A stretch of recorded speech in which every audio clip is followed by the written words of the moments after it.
अध्याय 71 शियाओ वंश की परिस्थितियां। लगभग 1 घंटे तक बैठे रहने के बाद आखिरकार एक सुंदर नौकरानी अंदर आई। उसके दोनों हाथों में एक चांदी की ट्रे थी और ट्रे के बीचों बीच एक हल्की लाल रंग की अंगूठी बनी हुई थी। चांदी की थाली लेकर और नौकरानी को वापस भेजकर याफी ने स्वयं शियाओ यान को सामान सौंपते हुए मुस्कुराते हुए कहा, वृद्धाश्रम, कड़ाही और साथ ही आपको आवश्यक सभी रासायनिक सामग्रियां भंडारण रिंग में हैं। भंडारण अंगूठी उठाने के लिए हाथ बढ़ाते हुए शियाओयान ने उसे अपनी हथेली में घुमाया और फिर हल्के से सिर हिलाया। याओ लाओ की आवाज भी ठीक समय पर सुनाई दी, ठीक है। क्यूई गैदरिंग पिल को परिष्कृत करने के बाद मैं इसे तुम्हारे पास ले आऊंगा। उद्धरण चिन्ह। याफी की सुंदर आंखें खुशी से भर उठी और उसने जल्दी से सिर हिलाया।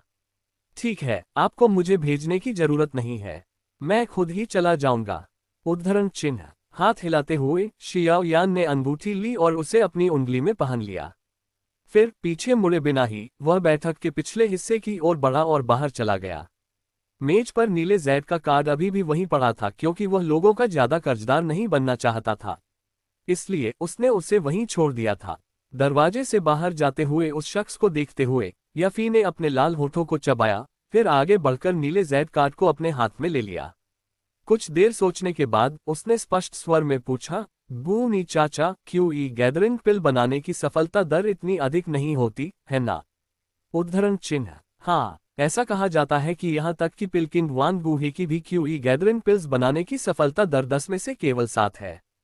सामान्य चौथे स्तर के कीमियागरों के लिए सफलता दर केवल 10 में से 5 है, बूनी ने धीमी आवाज में कहा। लेकिन ये बूढ़े साहब पहले ही प्रयास में सुधार करने में सफल हो जाते हैं, याफी ने अपनी पतली काली भौहें सिकुड़ते हुए कहा।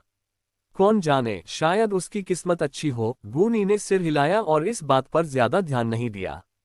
आखिरकार रसायन शास्त्रियों के लिए दवाइयां बनाने में भाग्य एक बड़ा कारक होता है। अगर किसी का भाग्य अच्छा हो तो लगातार कई बार बनाने पर भी वह सफल नहीं होता।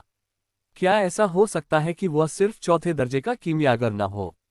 याफी ने कुछ देर सोचने के बाद हिचकिचाते हुए पूछा। हाँ, ये कैसे मुमकिन है? जियामा साम्राज्य में 5वें दर्जे के रसायन शास्त्रियों की संख्या उंगलियों पर गिनी जा सकती है। ऐसे दर्जे के व्यक्ति को, चाहे वो साम्राज्य हो या मिस्टी क्लाउड गुड जैसी बड़ी ताकतें, सब एक वीआईपी की तरह ही देखते। भला ऐसा व्यक्ति हमारे नीलामी घर में दवाइयां नीलाम करने क्यों आएगा? बूनी हंसी। इस पर याफी ने भी हल्के से सिर हिलाया और एक आह भरते हुए कड़वी हंसी हंसते हुए कहा, लगता है मेरे पास पर्याप्त अनुभव नहीं है। मुझे डर है कि मेरी पिछली झिझक ने इस रहस्यमय रसायनज्ञ की हमारे प्रति अनुकूल धारणा पर बहुत नकारात्मक प्रभाव डाला है। उद्धरण चिन्ह। इसके लिए आप खुद को दोष नहीं दे सकते। इतने बड़े सौदे का जवाब देना तो मैं भी आसानी से नहीं कर पाती। आपकी इस हद तक सक्षमता ही बहुत अच्छी बात है। उस रसायन शास्त्री के साथ हमारे संबंधों के बारे में आगे चलकर बस धैर्य रखें और सौहार्दपूर्ण संबंध बनाए रखें। जब तक वह हमारे प्रति किसी भी प्रकार की दुर्भावना विकसित नहीं करता तब तक सब ठीक है। बूनी ने दिलासा देते हुए कहा। चेहरे पर मुस्कान लाते हुए और सिर हिलाते हुए याफी सुस्ती से कुर्सी पर बैठ गई, जिससे उसका शरीर दिखाई देने लगा। उसकी प्यारी आंखें झपकीं, मन में कुछ शंकाएं थीं। उसने धीरे से पूछा, वह इतनी सारी घटिया औषधीय सामग्रियों का क्या करने वाला है? उद्धरण चिन्ह। उन औषधियों में रक्तस्राव रोकने और हड्डियों को मजबूत करने का गुण है। मुझे लगता है कि वह औषधियां बनाने की योजना बना रहा होगा। बूनी ने भौहें सिकोड़ते हुए बुदबुदाया। इसी तरह उलझन में उसने कहा, लेकिन उसकी हैसियत को देखते हुए वह इतनी सस्ती औषधियां क्यों बनाएगा? उद्धरण चिन्ह। ये सुनकर याफी की खूबसूरत आंखें थोड़ी सिकुड़ गईं और उसके लंबे नाखून मेज पर हल्के से थपथपाने लगे। कुछ देर बाद उसे एहसास हुआ और उसने धीरे से कहा, लगता है ये बूढ़े साहब शाओ परिवार के प्रति बहुत स्नेह रखते हैं। भौहें कसकर सिकुड़ गईं। बूनी का चेहरा अचानक आश्चर्य से भर गया। क्या आप कह रहे हैं कि वह शाओ कबीले को उपचार की दवा देना चाहता है? उद्धरण चिन्ह। मैंने हाल ही में सुना है कि जियाली कबीले ने एक उच्च कोटि के रसायन शास्त्री को आमंत्रित किया है। सस्ते वसंत ऋतु के पाउडर की वापसी ने पहले ही शहर की आधी भीड़ को अपनी ओर खींच लिया है। अगर शियाओ कबीला जल्द ही कोई कदम नहीं उठाता है तो मुझे डर है कि उनके बाजार शर्मनाक रूप से खाली हो जाएंगे। याफी ने अपनी बात कहते हुए चारों ओर नजरें घुमाईं और गर्व भरी मुस्कान के साथ आगे बताया, पहले उस बूढ़े साहब ने कहा था कि अगर मौका मिला तो वे शियाओ कबीले के साथ सहयोग करेंगे और इस समय इतनी सारी औषधीय सामग्री खरीदना केवल एक ही बात का संकेत देता है, उन्होंने जो कहा वह सच था। उद्धरण चिन्ह। हे, लगता है इस बार शियाओ कबीले की किस्मत वाकई चमक गई है, जबकि जियाली कबीले की तो अब खैर नहीं। याफी का विश्लेषण सुनकर गूनी मुस्कुराया। उसके चेहरे पर ईर्ष्या का भाव था, क्योंकि चौथे दर्जे के रसायनज्ञ की मदद पाना हर कबीले को नहीं मिलता। अपना सिर थोड़ा झुकाते हुए याफेई ने सहज मुस्कान के साथ कहा, हमें जल्द ही शाओ कबीले से भी संपर्क करना चाहिए। हालांकि कंगन में फूल जोड़ने से थोड़ी खुशी तो मिलती है, लेकिन जरूरत के समय मदद करना दोनों पक्षों के संबंधों को मजबूत करने का कहीं बेहतर तरीका है। उद्धरण चिन्ह। गूनी ने सहमति में सिर हिलाया। उनके पीछे चौथे स्तर का एक कीमियागर था। अब शियाओ कबीले के साथ संबंध महत्वपूर्ण थे। नीलामी घर से बाहर निकलते हुए हमेशा की तरह जियाओ यान ने सावधानीपूर्वक कम से कम आधे दिन तक गलियों में चक्कर लगाए और अंत में एक सुनसान गली में अपना भेस उतारा। अपने हाथ में हल्के लाल रंग की स्टोरेज रिंग उछालते और पकड़ते हुए शियाओ यान कुछ हद तक खुश था। इस प्रकार की स्टोरेज रिंग स्टोरेज स्टोन नामक एक दुर्लभ पदार्थ से बनी थी। इस पदार्थ की विशेषता ये थी कि इसके भीतर एक छोटा सा विशेष स्थान होता था जहां किसी भी निर्जीव वस्तु को संग्रहित किया जा सकता था।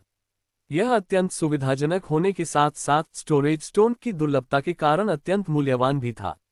शियाओ यान के हाथों में मौजूद सबसे निम्न श्रेणी की स्टोरेज रिंग का स्थान केवल 3 से 4 वर्ग मीटर था, फिर भी इसकी कीमत लगभग 100,000 सोने के सिक्के थी। शियाओ कुल में शियाओ यान ने केवल अपने पिता और प्रथम एल्डर को ही स्टोरेज रिंग धारण करते देखा था। शियाओ यान कुछ देर तक उस संग्रहण अनुभूति से खेलता रहा, हिचकिचाते हुए उसका निरीक्षण करता रहा। अंत में उसने उसे पहना नहीं बल्कि सावधानीपूर्वक अपने सीने में छिपा लिया। इस तरह की अंगूठी काफी महंगी थी। अगर उसके पिता या अन्य लोग इसे देख लेते तो उसे यह समझाना मुश्किल हो जाता कि उसने इसे कैसे प्राप्त किया।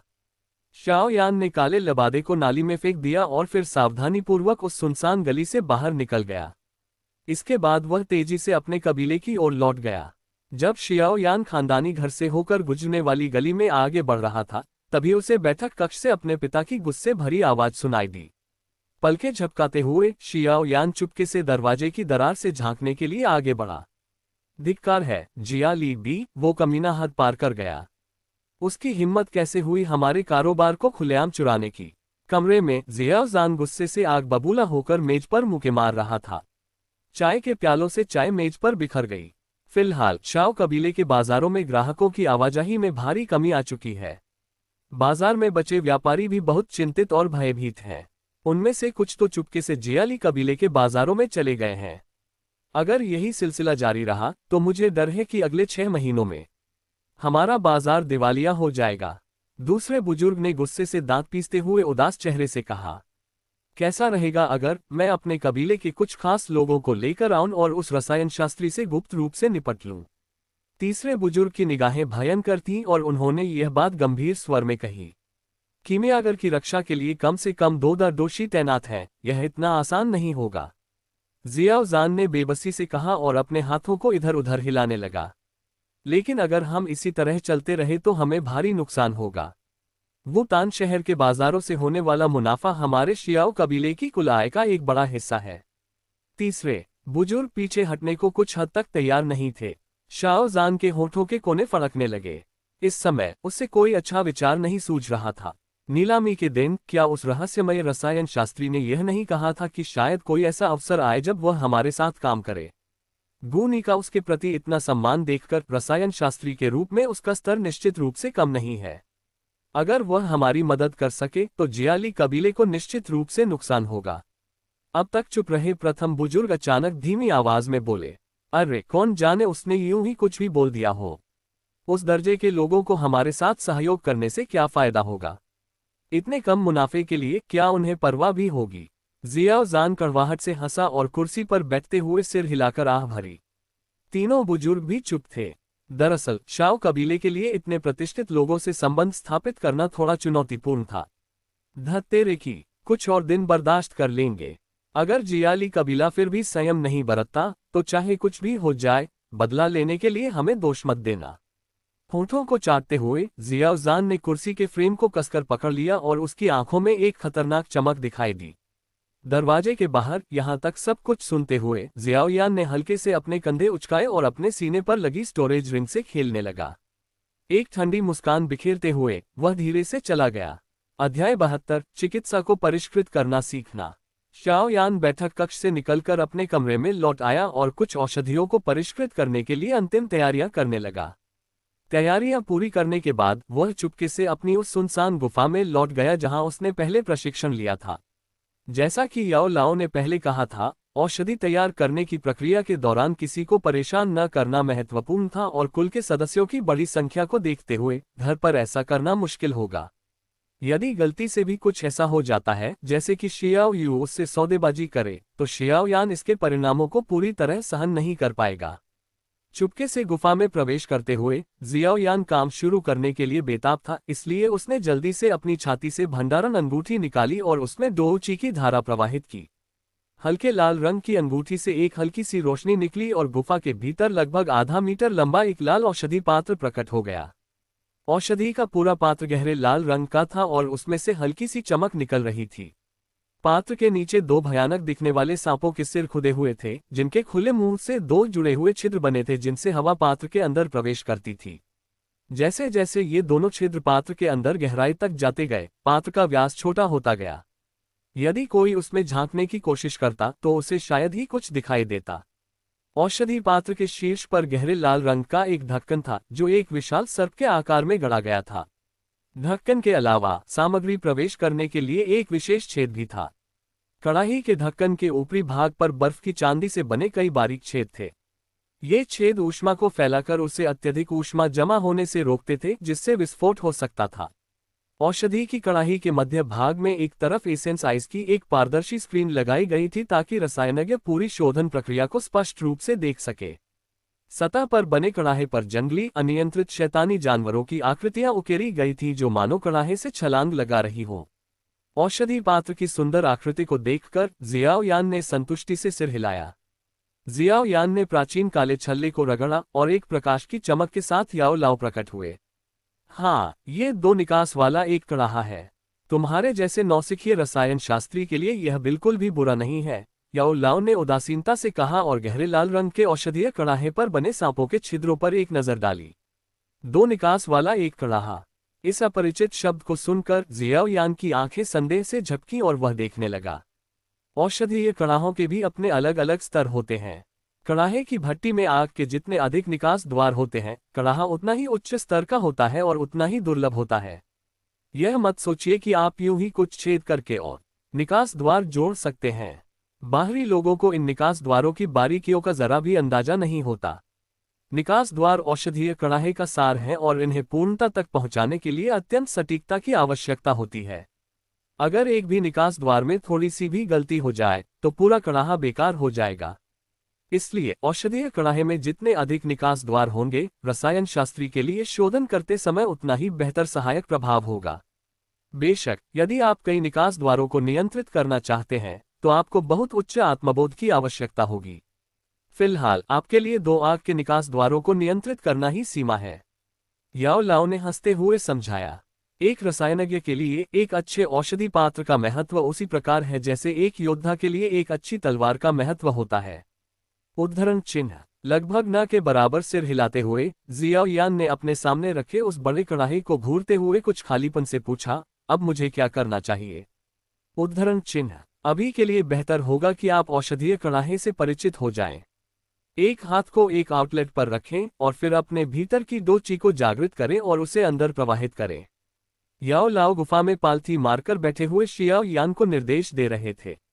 सिर हिलाते हुए जियाओयान ने आउटलेट पर हाथ रखा और धीरे धीरे अपनी आंखें बंद कर लीं। उसके शरीर के भीतर एक घूमती हुई धुंधली और पीली ऊर्जा हल्की हल्की लहरों की तरह उठने लगी। धुंधली पीली ऊर्जा धीरे धीरे बाहर निकलने लगी, जिसके परिणामस्वरूप उसकी हथेली पीली रोशनी से जगमगा उठी। जैसे ही वह मंद पीली ऊर्जा उसकी हथेली पर पहुंची, वह स्थिर हो गई। फिर मानो किसी तीव्र और हिंसक गुरुत्वाकर्षण बल के कारण वह अचानक उसके हाथ से बह निकली और निकास द्वार से होते हुए औषधीय पात्र में समा गई। पू, एक धीमी सी आवाज आए, फिर धुंधली पीली ऊर्जा अग्नि के निकास द्वार से गुजरी और अचानक धुंधली पीली लौ में बदल गई। औषधीय बर्तन के अंदर वह लौ झिलमिलाने लगी और तेज चमकने लगी। उसकी हथेली से अचानक आग निकलने से शियाओ यान घबरा गया और लगभग अपना हाथ पीछे खींचने ही वाला था। हालांकि हथेली ठंडी होने का एहसास होने पर उसकी घबराहट काफी कम हो गई। अच्छा, बुरा नहीं है। पहले ही प्रयास में आपने लौ उत्पन्न करने में सफलता प्राप्त कर ली है। उद्धरण चिन्ह। औषधि पात्र में उठती हुई उग्र लौ को देखकर याओ लाओ ने सिर हिलाया और धीमी आवाज में कहा, इस बार तुमने जो लौ एकत्रित की है वो वास्तव में शुद्धिकरण की लौ नहीं है। अभी तुम्हें अपने शरीर में मौजूद लकड़ी तत्व के अंश को नियंत्रित करने पर ध्यान केंद्रित करना चाहिए और उसे औषधि पात्र में डालना चाहिए। उद्धरण चिन्ह। शाओ यान ने दोनों आंखें बंद करके आज्ञा का पालन किया। धीरे धीरे उसके विचार केंद्रित होने लगे और उसकी असाधारण आध्यात्मिक चेतना लगातार उसके शरीर में लकड़ी तत्व के उस हल्के निशान की खोज करती रही। 10 मिनट से अधिक समय बीतने के बाद जियाओ यान को आखिरकार पहली बार अपने शरीर में लकड़ी का तत्व महसूस हुआ। आंखें खोलते ही उसने राहत की सांस ली। मिल गया। शियाओ यान को आंखें खोलते देख याओ लाओ ने आश्चर्य से पूछा। शियाओ यान ने सिर हिलाकर हाँ कहा और मन ही मन शियाओ यान की प्रशंसा किए बिना नहीं रह सका। जब याओ लाओ ने पहली बार उसके शरीर में लकड़ी का तत्व पाया था तो उसे लगभग आधा घंटा लगा था। इससे शियाओ यान की आध्यात्मिक चेतना की प्रबलता का अंदाजा लगाया जा सकता है। शियाओ यान ने अपनी उंगली बढ़ाकर दूसरे अग्नि द्वार को हल्के से दबाया। धीरे धीरे अत्यंत कमजोर हरी ऊर्जा की एक धारा प्रवाहित होने लगी। जैसे ही हरी ऊर्जा औषधि पात्र में प्रवेश कर रही थी, उसके भीतर जल रही हल्की पीली लौ अचानक शांत हो गई, मानो कोई रासायनिक अभिक्रिया हुई हो। इस समय यद्यपि शियाओयान अभी तक लौ को नियंत्रित नहीं कर पा रहा था, फिर भी वह महसूस कर सकता था कि लकड़ी के तत्व ने लौ की उग्रता को शांत कर दिया है। इसके अलावा लकड़ी से आग उत्पन्न होने के सिद्धांत के कारण इस समय लौ पहले से कहीं अधिक नियंत्रित थी और अधिक देर तक जलती रहेगी। अच्छा, संतुष्ट होकर याओ लाओ ने सिर हिलाया और अपनी उंगली बढ़ाकर शियाओयान के माथे को छुआ, जिससे जानकारी सीधे उसके दिमाग में स्थानांतरित हो गई। यह मेरी स्वयं की औषधि विधि है, आप इसका अभ्यास कर सकते हैं। मैं आपको मार्गदर्शन दूंगा और साथ ही साथ लौ के तापमान और औषधीय अवयवों की संरचना के बारे में भी चेतावनी दूंगा। उद्धरण चिन्ह। शाओ यान ने नई जानकारी को समझने के लिए अपनी आंखें सिकोड़ी और सहमति जताने के लिए थोड़ा सा सिर झुकाया। रक्त का थक्का जमाने वाला पाउडर। रक्त का थक्का जमाने वाली घास का एक डंठल, एक जीवंत फल, 2 खसखस के फूल। जब जियाओ यान ने रसायन शास्त्र में आवश्यक प्रत्येक सामग्री की मात्रा को याद कर लिया तो उसकी आध्यात्मिक चेतना धीरे धीरे औषधीय कड़ाही में प्रवाहित होने लगी, क्योंकि वह लगन से हल्की लौ को नियंत्रित करने की कोशिश कर रहा था। अंगूठी पर उंगली से झटका देने पर उसकी हथेली में गहरे लाल रंग की रक्त जमा देने वाली घास की एक डंडी प्रकट हुई। थोड़ी देर बाद शियाओयान ने उस डंडी को कड़ाही के शीर्ष पर बने उत्कीर्ण सर्प के मुंह में फेंक दिया। रक्त जमा देने वाली घास को डालते ही जियाओयान समय रहते आग पर काबू नहीं पा सकी। आग तेजी से भड़क उठी और पलक झपकते ही रक्त जमा देने वाली घास का डंठल राख के ढेर में बदल गया और कड़ाही की अनूठी कार्यप्रणाली ने उसे कड़ाही से बाहर निकाल दिया। अपनी इस पहली असफलता को देखकर शियाओयान थोड़ी शर्मिंदगी के साथ हंस पड़ी। जारी रखो, याओ लाओ ने उदासीनता से कहा। मुंह भर लार निगलते हुए जियाओयान ने एक बार फिर रक्त जमाव वाली घास की एक डंडी आग में फेंक दी। इस बार रक्त जमाव वाली घास कुछ देर तक आग में बनी रही, लेकिन पहले की तरह वह राख के ढेर में बदल गई। तापमान बहुत अधिक है। शाओयान ने अपना पसीना पोंछा। अब जब उसने खुद एक गोली बनाने की कोशिश की तो शाओयान को आखिरकार एहसास हुआ कि इस तरह का काम, जैसा कि उम्मीद थी, किसी भी आम आदमी के लिए आसानी से पूरा नहीं किया जा सकता। लगभग 20 डंठल रक्त के थक्के जमाने वाली घास को लगातार जलाने के बाद कुछ कठिनाई के साथ जियाओयान को अंततः रक्त के थक्के जमाने वाली घास के लिए सबसे उपयुक्त तापमान का पता चल गया। रक्त जमा देने वाली घास की एक और टहनी फेंकते हुए जियाओयान का चेहरा गंभीर हो गया, क्योंकि उसकी आध्यात्मिक चेतना ने लौ के तापमान को दृढ़ता से नियंत्रित कर लिया था। उसकी आंखें बर्फ के सार से होकर गुजरी और लौ के भीतर लटकी हुई रक्त जमा देने वाली घास की टहनी पर अडिग होकर टिक गईं। कुछ देर तक आग सुलगती रही और अंत में रक्त जमाव वाली घास की ऊपरी परत उतरने लगी तथा पत्तियों में जमा रस धीरे धीरे वाष्पित होकर हल्के सफेद पाउडर के कणों में तब्दील होने लगा। इस नौसिखिए शियाओयान ने अंततः रक्त जमाव वाली घास का सार सफलतापूर्वक प्राप्त कर लिया था।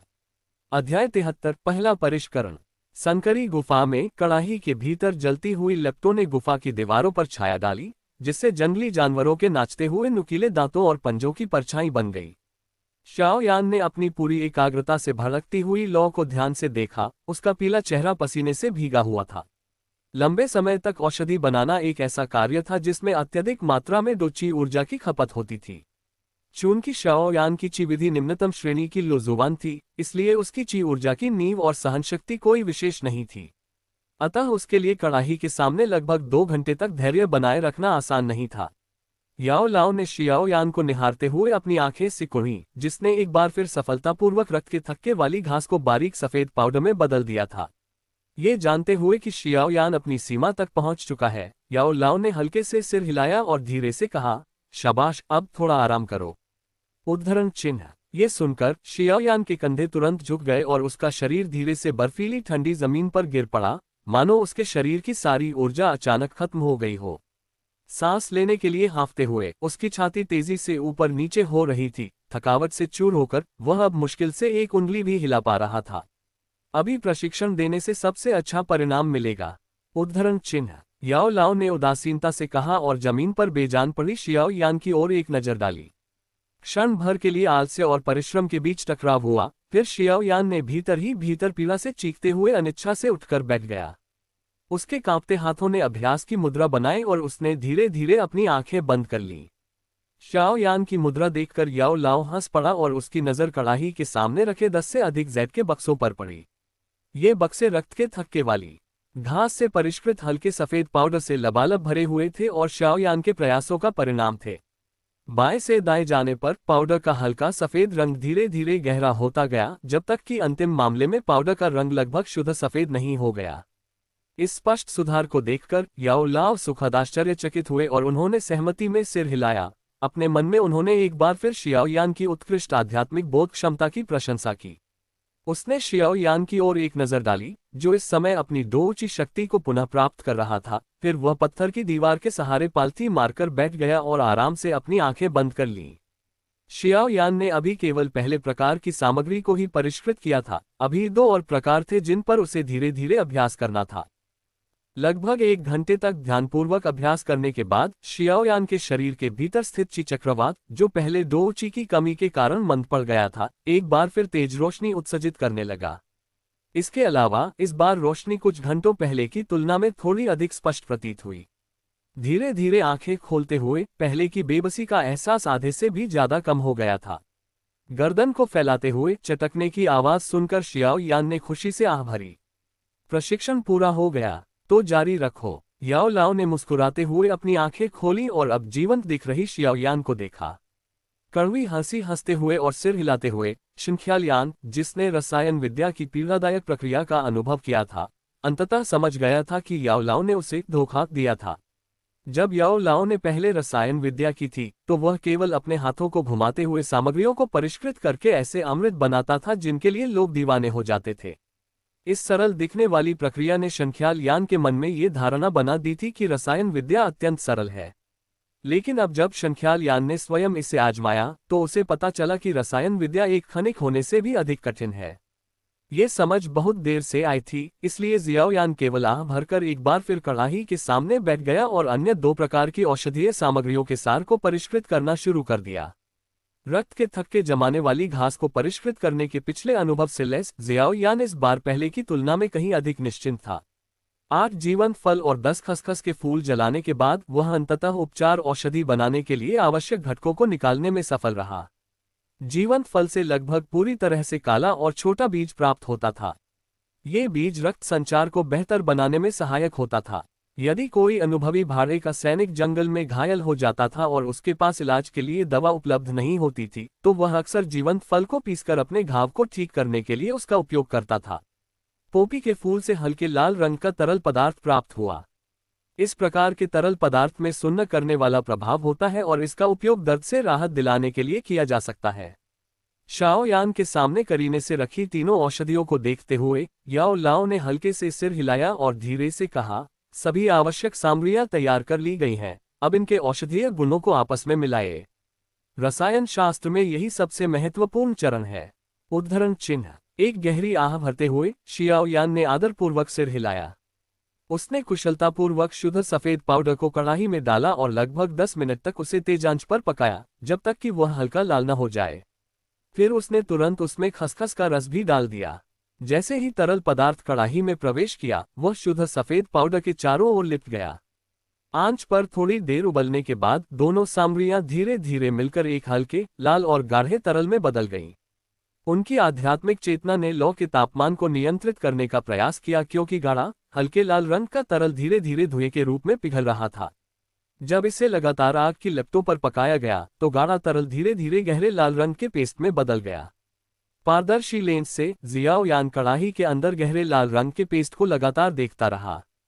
थोड़ा हिचकिचाते हुए उसने आखिरकार जीवंत फल से निकला छोटा काला दाना उसमें डाल दिया।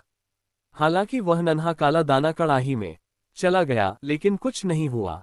वह नन्हा दाना लौ में इधर उधर उछलता रहा और गहरे लाल पेस्ट में घुलने से इनकार करता रहा। विभिन्न सामग्रियों की तापमान के प्रति प्रतिरोधक क्षमता अलग अलग होती है, इसलिए आपको लौ के किसी भी हिस्से के तापमान को नियंत्रित करना सीखना होगा। जिन क्षेत्रों में कम तापमान की आवश्यकता होती है, वहां आपको लौ को दबाना होगा, जबकि जिन क्षेत्रों में उच्च तापमान की आवश्यकता होती है, वहां आपको लौ का तापमान बढ़ाने के लिए अपना नियंत्रण कम करना होगा। याओ लाओ ने चिंता से पसीना बहा रही शाओयान को देखते हुए उपदेश दिया। शाओयान ने सूखे होठों को चाटते हुए सिर हिलाया। उसने तुरंत अपनी आध्यात्मिक चेतना के एक हिस्से को विभाजित करके उस छोटे से दाने के नीचे जल रही लौ पर नियंत्रण स्थापित किया और धीरे धीरे उसका तापमान बढ़ाया। टकराना। जैसे ही आध्यात्मिक अनुभूति ने तापमान पर अपना नियंत्रण ढीला किया, एक अनियंत्रित लौ तेजी से उठी और पल भर में उस छोटे से काले दाने के आधे हिस्से को जलाकर राख कर दिया, जिससे जियाओ यान को पसीना आने लगा और वह हताशा में लौ को बुझाने के लिए दौड़ पड़ा। उनकी आध्यात्मिक चेतना का एक हिस्सा लौ के एक तरफ का तापमान बनाए रखने का काम करता था, जबकि दूसरा हिस्सा लौ के दूसरी तरफ का तापमान बढ़ाने का काम करता था। इस तरह के बहुकार्य से शियाओ यान को सिरदर्द होने लगा।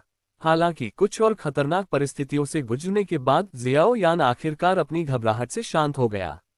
उसने गहरी सांस लेते हुए अपने माथे पर जमा पसीना पोंछा और अपनी शेष दोची को अग्नि के निकास में केंद्रित कर दिया। कड़ाही के अंदर छोटा काला दाना बढ़ती हुई लौ के तापमान को सहन नहीं कर सका और अंततः फट गया। बारीक काला पाउडर धीरे धीरे हल्के लाल पेस्ट में तैरने लगा और उसे गहरे रंग में रंग दिया। जैसे ही काले रंग के पाउडर की आखिरी चुटकी पेस्ट में गिरी, शियाओ यान ने आखिरकार एक लंबी आह भरी। उसके हाथ धीरे धीरे आग के निकास से अलग हो गए और कड़ाही के अंदर की लौ धीरे धीरे बुझ गई। हौंफती हुई शाओ यान को देखकर याओ लाओ ने हल्की सी मुस्कान बिखेरी और हाथ हिलाते हुए कड़ाही का ढक्कन उठाकर जमीन पर रख दिया। अपने दाहिने हाथ से उसने लाल रंग के गाढ़े पेस्ट के विशाल गोले को उछाल दिया, जो हवा में तैरता रहा। याओ लाओ ने तेज औषधीय गंध छोड़ रही गहरे लाल रंग की पेस्ट पर एक नजर डाली। उनके हाथों ने हवा में काटने की हरकतें की और गहरे लाल पेस्ट को कम से कम 100 छोटे टुकड़ों में काट दिया गया। शाओ यान से भंडारण अंगूठी लेते हुए याओ लाओ ने उसे झटका दिया और अचानक 100 से अधिक छोटी जैद की बोतलें संकरी गुफा में चारों ओर फैल गईं।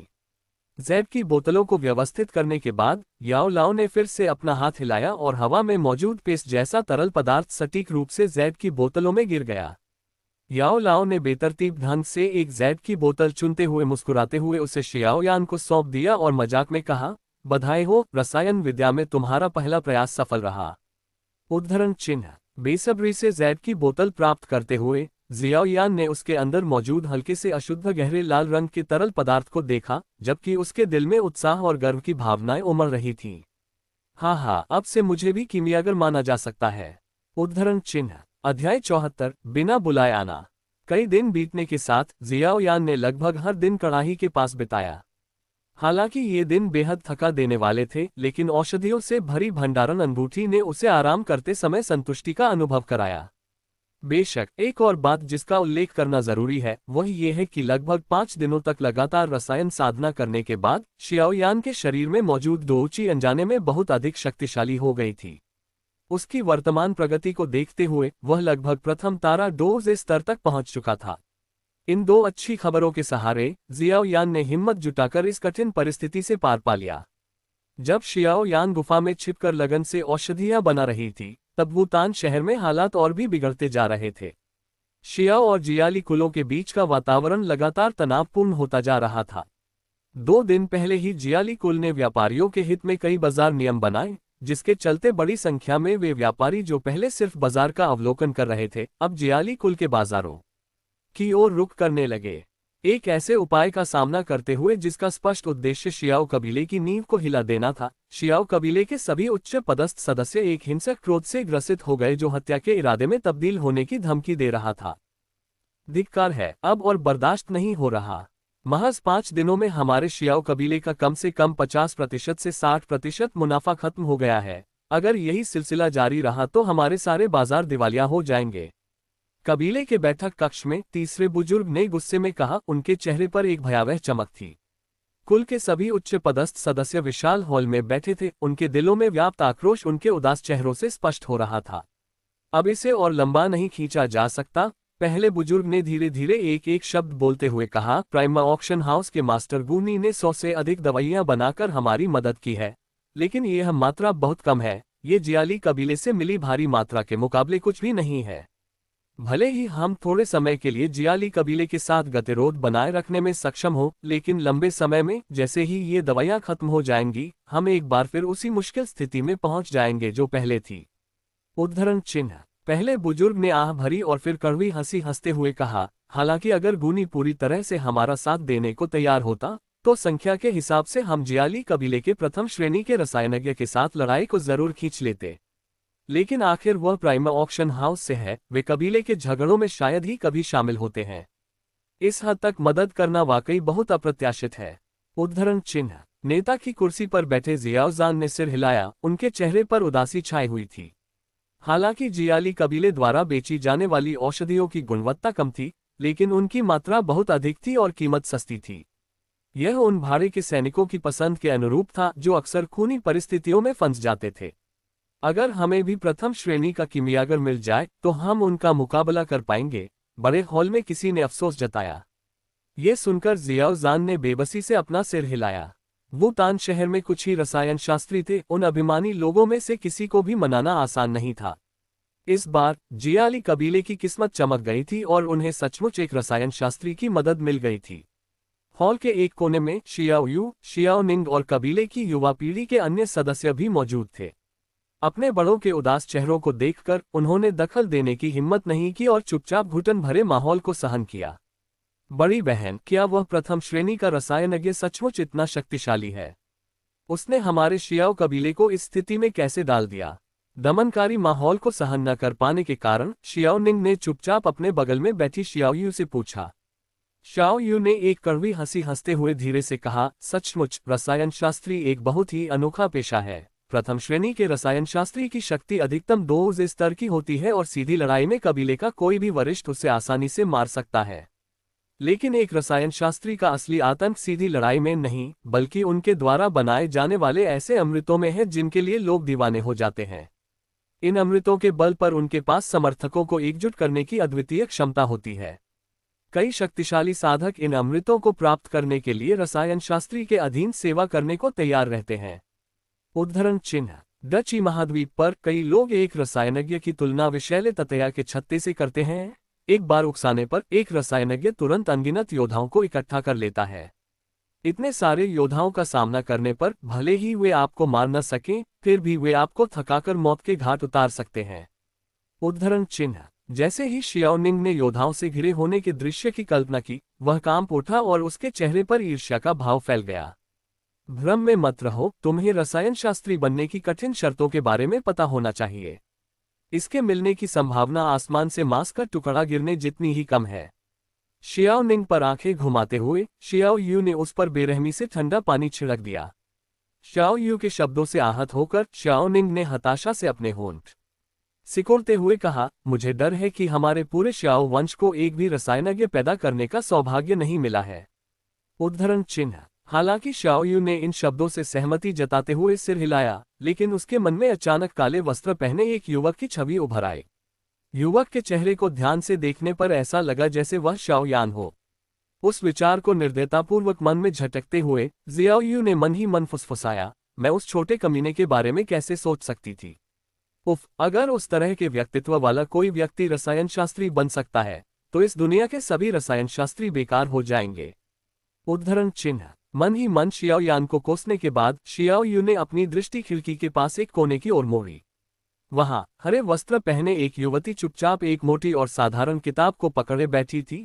कभी कभी अपनी उंगली से पन्ना पलटते हुए उसकी आंखें किताब की सामग्री को पढ़ रही थीं। उसकी यह शांत और सुरुचिपूर्ण उपस्थिति कई सहपाठियों की दबी निगाहों को आकर्षित कर रही थी। इतनी अच्छी लड़की, उसे उस छोटे कमीने का पक्ष क्यों लेना चाहिए? जियाओ यू ने अनिच्छा से अपना सिर हिलाया और एक बार फिर चुप रही। खिड़की के पास चुपचाप बैठी शुनेर, हालांकि उसका ध्यान किताब पर था, हॉल के निराशाजनक माहौल को महसूस कर पा रही थी। उसकी पतली भौहें थोड़ी सिकुड़ गईं। चाहे कुछ भी कहा जाए, वह भी 10 साल से अधिक समय से शियाओ कबीले में रह रही थी। इसके अलावा अगर शियाओ यान न भी होता तो वह जियाली कबीले से शियाओ कबीले को इतनी बुरी तरह हारने नहीं देती। हाँ, उम्मीद है कि वो कमीने हद से ज्यादा न कर दें, शुनेर ने मन ही मनाह भरी और एक बार फिर अपनी किताब की ओर मुड़ गई। शियाओ यान के न होने से उसके पास बोलने का कोई कारण ही नहीं था। जब हॉल में योजनाओं पर चर्चा जारी थी, तभी एक कबीले का रक्षक दौड़कर अंदर आया और सम्मानपूर्वक लहजे में सूचना दी, कबीले के नेताजी, बाहर एक व्यक्ति काले लिबादे में है। वह कहता है कि उसे कबीले के नेता से सहयोग संबंधी कुछ मामलों पर चर्चा करनी है। उद्धरण चिन्ह। ये शब्द सुनकर जियाओ जान और बाकी बड़े बुजुर्ग थोड़े चौंक गए। एक दूसरे की ओर देखते हुए उनके उदास चेहरे अचानक खुशी से खिल उठे। उनमें से कुछ एक साथ खड़े हो गए और जल्दी से आदेश दिया, जल्दी से उसे अंदर बुलाओ। उद्धरण चिन्ह। शियाओ झान और तीनों बुजुर्गों के चेहरे के भाव देखकर हॉल में मौजूद हर कोई थोड़ा हैरान रह गया और तुरंत एक दूसरे की ओर देखने लगा। हाँ, मुझे अंदर बुलाने की जरूरत नहीं है। कुल प्रमुख शियाओ, आप कैसे हैं? ये बूढ़ा आदमी बिना बुलाया आ गया है। शियाओ जान के आदेश की आवाज धीमी होते ही याओ लाओ की जोरदार हंसी दरवाजे के पीछे से गूंज उठी। हंसी की आवाज के साथ साथ एक विशाल काले लबादे से ढका हुआ एक व्यक्ति भीड़ की निगाहों के बीच धीरे धीरे हॉल में दाखिल हुआ। जैसे ही काले गाउन पहने व्यक्ति ने दरवाजे से अंदर कदम रखा, अपनी किताब में डूबी हुई शुनेर ने अचानक अपनी भौहें ऊपर उठा लीं। धीरे धीरे अपना छोटा सा चेहरा ऊपर उठाते हुए उसकी शरद ऋतु के जल जैसे रंग की आंखें चौकस होकर अभी अभी अंदर आए काले लबादे वाले व्यक्ति को घूरने लगीं। अध्याय 75 बड़े व्यवसाय। काले लबादे में अभी अभी प्रवेश करने वाले व्यक्ति को घूरते हुए जियाओ जान और तीनों बुजुर्गों ने तुरंत उसका स्वागत किया। तेज कदमों से आगे बढ़ते हुए जियाओ जान ने आदरपूर्वक मुस्कुराते हुए कहा, आदरणीय अतिथि, मुझे क्षमा करें कि मैं कुल के मामलों में व्यस्त था और आपका स्वागत करने के लिए बाहर नहीं आ सका। जियाओ जान, कृपया मुझे क्षमा करें। उद्धरण चिन्ह। हाँ, इतना औपचारिक होने की कोई जरूरत नहीं है। काले लबादे के नीचे से एक वृद्ध आवाज सुनाई दी। शाओ जान ने उत्सुकता से सिर हिलाया और तीनों बुजुर्गों को एक अर्थपूर्ण नजर से देखते हुए उन्हें तुरंत रास्ता खोलने का संकेत दिया और मुस्कुराते हुए कहा, कृपया बैठिए आदरणीय अतिथि। उद्धरण चिन्ह। काले लबादे से ढके उस व्यक्ति ने सिर हिलाया और बिना अधिक औपचारिक हुए सीधे आगे बढ़कर मेज के मुखिया के बगल वाली सीट पर बैठ गया। शाओ जान द्वारा काले चोगे वाले व्यक्ति के प्रति दिखाए गए आदर को देखकर कबीले के युवक आपस में फुसफुसाने लगे। अनगिनत जिज्ञासु निगाहें लगातार उस काले चोगे वाले व्यक्ति पर टिकी थीं, लेकिन जब उन्होंने बड़े को ये कहते सुना कि वह एक रसायन शास्त्री है, तो उनकी आंखों में अचानक उत्साह और श्रद्धा का भाव उमड़ आया। हर जगह रसायन शास्त्रियों का पेशा ही दूसरों की नजर में सबसे सम्मानित होता था। बहन, ये आदमी, क्या ये वही रहस्यमय रसायनज्ञ नहीं है जिसे हमने कुछ दिन पहले नीलामी के दौरान देखा था? काले लिबादे में लिपटे इस आदमी पर जियाओ निंग की दोनों आंखें टिकी हुई थीं, जो जियाओ यू की आस्तीन खींचते हुए उत्सुकता से उससे पूछ रहा था। हाँ, जियाओ यू ने धीरे से सिर हिलाया। उसकी खूबसूरत आंखें अभी भी काले लिबादे से ढके इस आकृति को निहार रही थीं, और उसके प्यारे चेहरे पर सुखद आश्चर्य का हल्का सा भाव था। मुझे नहीं लगा था कि यह आदरणीय महोदय सचमुच हमारे जियाओ कबीले में आएंगे। लगता है कि पिछली बार उन्होंने हमारे साथ सहयोग करने के बारे में जो कहा था, वह सिर्फ कहने की बात नहीं थी। अगर हमें सचमुच उनकी मदद मिल जाए, तो जियाओ कबीला इस मुश्किल से आसानी से निकल जाएगा। उद्धरण चिन्ह। अपने आसपास के लोगों की फुसफुसाहट सुनकर शुनेर ने अपनी भौहें सिकुड़ी और काले लिबादे में लिपटे उस हटे कट्टे आदमी को अपनी निर्मल आंखों से घूरने लगी। उसे पता नहीं क्यों, लेकिन उसे लगा कि उस आदमी के हाव भाव, उसकी वाणी और उसका व्यवहार बिल्कुल भी सामंजस्यपूर्ण नहीं था। काफी देर तक सोच विचार करने के बाद भौहें सिकुड़ने पर शुनेर को लाचार होकर इस विचार को त्यागना पड़ा। हाँ महोदय, आप यहाँ क्यों आए हैं? खुद चाय बनाते हुए शियाओ यान ने मुस्कुराते हुए पूछा। मैं आसपास से गुजर रहा था, इसलिए सोचा कि आपके कुलीन परिवार से मिलने आ जाऊं। मैं अपने साथ कुछ फाउंडेशन एलिक्जिर लाया हूं, जिनसे आपके परिवार के कई युवाओं का विकास हो सकेगा। काले गाउन के नीचे बुजुर्ग की आवाज में काफी खुशी थी। उसकी बात सुनकर जियाओजान ने जल्दी से चारों ओर देखा, लेकिन उसे जियाओयान का जरा सा भी निशान नहीं मिला। वह मन ही मन मुस्कुराए बिना नहीं रह सका। हाँ, शियाओ परिवार के मुखिया को उससे बुलाने की जरूरत नहीं है, मैं पहले ही उस नौजवान से मिल चुका हूँ। वह काफी अच्छा लड़का है, वह इस बूढ़े आदमी को बहुत पसंद है। हाथ हिलाते हुए उसने शियाओजान को शियाओयान को बुलाने से रोक दिया। काले लबादे वाले आदमी के लहजे में प्रशंसा का भाव था जिसे उसने छिपाया नहीं और लबादे के नीचे छिपे उस युवक को काफी शर्मिंदा कर दिया।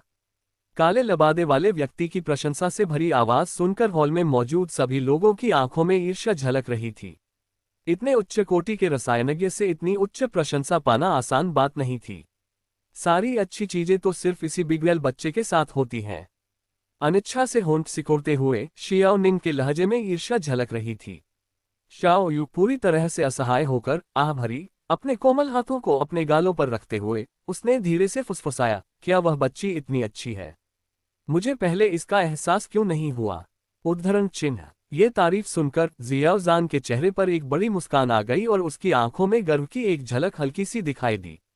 शाओ कबीले के मुखिया, मैंने हाल ही में सुना है कि आपका कबीला कठिनाइयों का सामना कर रहा है ना? शाओजान की मुस्कान पूरी तरह से खिल भी नहीं पाई थी कि याओ लाओ की दमनकारी आवाज ने उसे कुचल दिया। सहमति में सिर हिलाते हुए जियाओजान ने कड़वी मुस्कान के साथ कहा, जरूर इस सज्जन को हमारे जियाओ कबीले की मौजूदा स्थिति का पता होगा, है ना?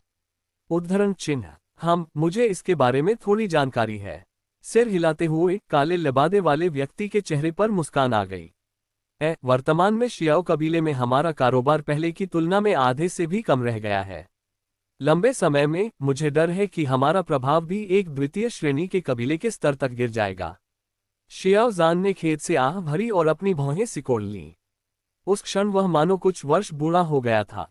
हालांकि मैं शियाओ कबीले से उतना करीबी रिश्ता नहीं रखता, फिर भी आपके बेटे से मेरी अच्छी बनती है। अगर आप शियाओ कबीले के मुखिया इस बूढ़े आदमी के बुरे इरादों से डरते नहीं हैं, तो क्यों ना हम साथ मिलकर काम करें? काले लबादे वाले व्यक्ति ने धीरे से मुस्कुराते हुए कहा। उनकी बात सुनकर जियाओजान पहले तो चौंक गया, लेकिन जल्द ही खुशी से झूम उठा। यही तो वह सब था जिसका वह इंतजार कर रहा था। उसने उत्साह से भरी नजरों से तीनों बुजुर्गों को देखा और तुरंत बिना किसी झिझक के सिर हिलाते हुए कहा, महाराज, हम आपके साथ सहयोग करना चाहते हैं। वास्तव में हमें ऐसा करने में खुशी होगी। उद्धरण चिन्ह। दूसरे दर्जे से ऊपर के रसायन शास्त्री की सहायता मिलना शाओ कबीले के लिए सपने जैसा था। शाओजान को यह बिल्कुल भी नहीं लगता था कि उसके अपने कबीले में ऐसी कोई बात है जो दूसरे दर्जे के रसायन शास्त्री को आकर्षित कर सके। रसायन शास्त्री की यह बात सुनकर कि वह शाओ कबीले के साथ सहयोग करेगा, शाओजान ने अनुमान लगाया कि रसायन शास्त्री की मदद का कारण शाओयान ही होगा। ऐसे अवसर को पाकर शाओजान हर हाल में जीत हासिल करना चाहता था। शाओजान की सहमति देखकर काले लबादे वाले व्यक्ति ने सिर हिलाया और लबादे से एक सफेद हथेली प्रकट हुई। उसकी उंगली में एक लाल रंग की अंगूठी थी और एक झटके में वह तुरंत लाल रोशनी से जगमगा उठी। युवक की तरह सफेद हथेली को घूरते हुए जियाओजान चौंक गया। हथेली ने उसे एक जानी पहचानी सी अनुभूति दी, लेकिन जियाओजान के पास अपने इस डेजा वू के एहसास के कारण पर विचार करने का समय नहीं था। तुरंत ही मेज पर जेड की बोतलों का एक ढेर प्रकट हो गया। देखते ही देखते वह विशाल मेज छोटी छोटी जेड की बोतलों से पूरी तरह ढक गई। वहां एक भी जगह खाली नहीं बची थी। इस विशाल हॉल के अंदर अचानक प्रकट हुई इन जेड की बोतलों को घूरते हुए खिड़की के पास खड़ी हरे वस्त्रधारी महिला को छोड़कर कबीले के बाकी सभी लोग बिना किसी अपवाद के गोलियों की इस भारी मात्रा को देखकर इस हद तक स्तब्ध रह गए कि उनकी सांसें रुक गईं। ये लीजिए रक्त जमाव पाउडर की 1283 बोतलें। गुणवत्ता के लिहाज से यह सर्वश्रेष्ठ औषधि तो नहीं है, लेकिन जियाली कबीले के वापसी वसंत पाउडर की तुलना में इसके प्रभाव कहीं अधिक उत्कृष्ट हैं। हॉल में मौजूद अचंभित लोगों को देखते हुए काले लिबादे वाले व्यक्ति ने लापरवाही से अपने सामान का परिचय दिया। मुंह खुला रखकर हैरान हुए जियाओजान ने आसपास की बर्फीली ठंडी हवा में गहरी सांस ली और कहा, यह तो वाकई एक बड़ा कारोबार है। उद्धरण चिन्ह। अध्याय 76 सहयोग। शांत हॉल में लाल निगाहों का एक समूह मेज पर रखी 1000 से अधिक छोटी छोटी जैद की बोतलों को टकटकी लगाए देख रहा था। शायद ही किसी ने कभी इतनी बड़ी मात्रा में औषधियां देखी हो। उसकी गुलाबी जीभ अनजाने में उसके लाल होठों को चाट रही थी। इतनी सारी औषधियों को देखकर शियाओ यू भी उतनी ही स्तब्ध थी। कुछ क्षण बाद वह अपनी स्तब्धता से बाहर निकली और आंखों में चमक लिए उसने काले लबादे वाले व्यक्ति को देखने के लिए अपनी दृष्टि घुमाई। खिड़की के पास बैठी हरे वस्त्रधारी युवती ने सुंदर शरद ऋतु के जल रंग जैसी आंखों में विस्मय की झलक लिए छोटी छोटी जैड की बोतलों से भरी मेज पर एक नजर डाली। उसकी दृष्टि एक बार फिर काले लबादे वाले व्यक्ति पर पड़ी। कुछ भी संदिग्ध न पाकर वह अपने हाथ में पकड़ी साधारण किताब को देखती रही। हॉल की पूर्ण शांति में काले लबादे वाले व्यक्ति ने धीरे से खांसा, जिससे उसके बगल में बैठा व्यक्ति शियाओजान वास्तविकता में वापस आ गया। जियाओजान शर्म से लाल हो गया और शर्माते हुए हंस पड़ा।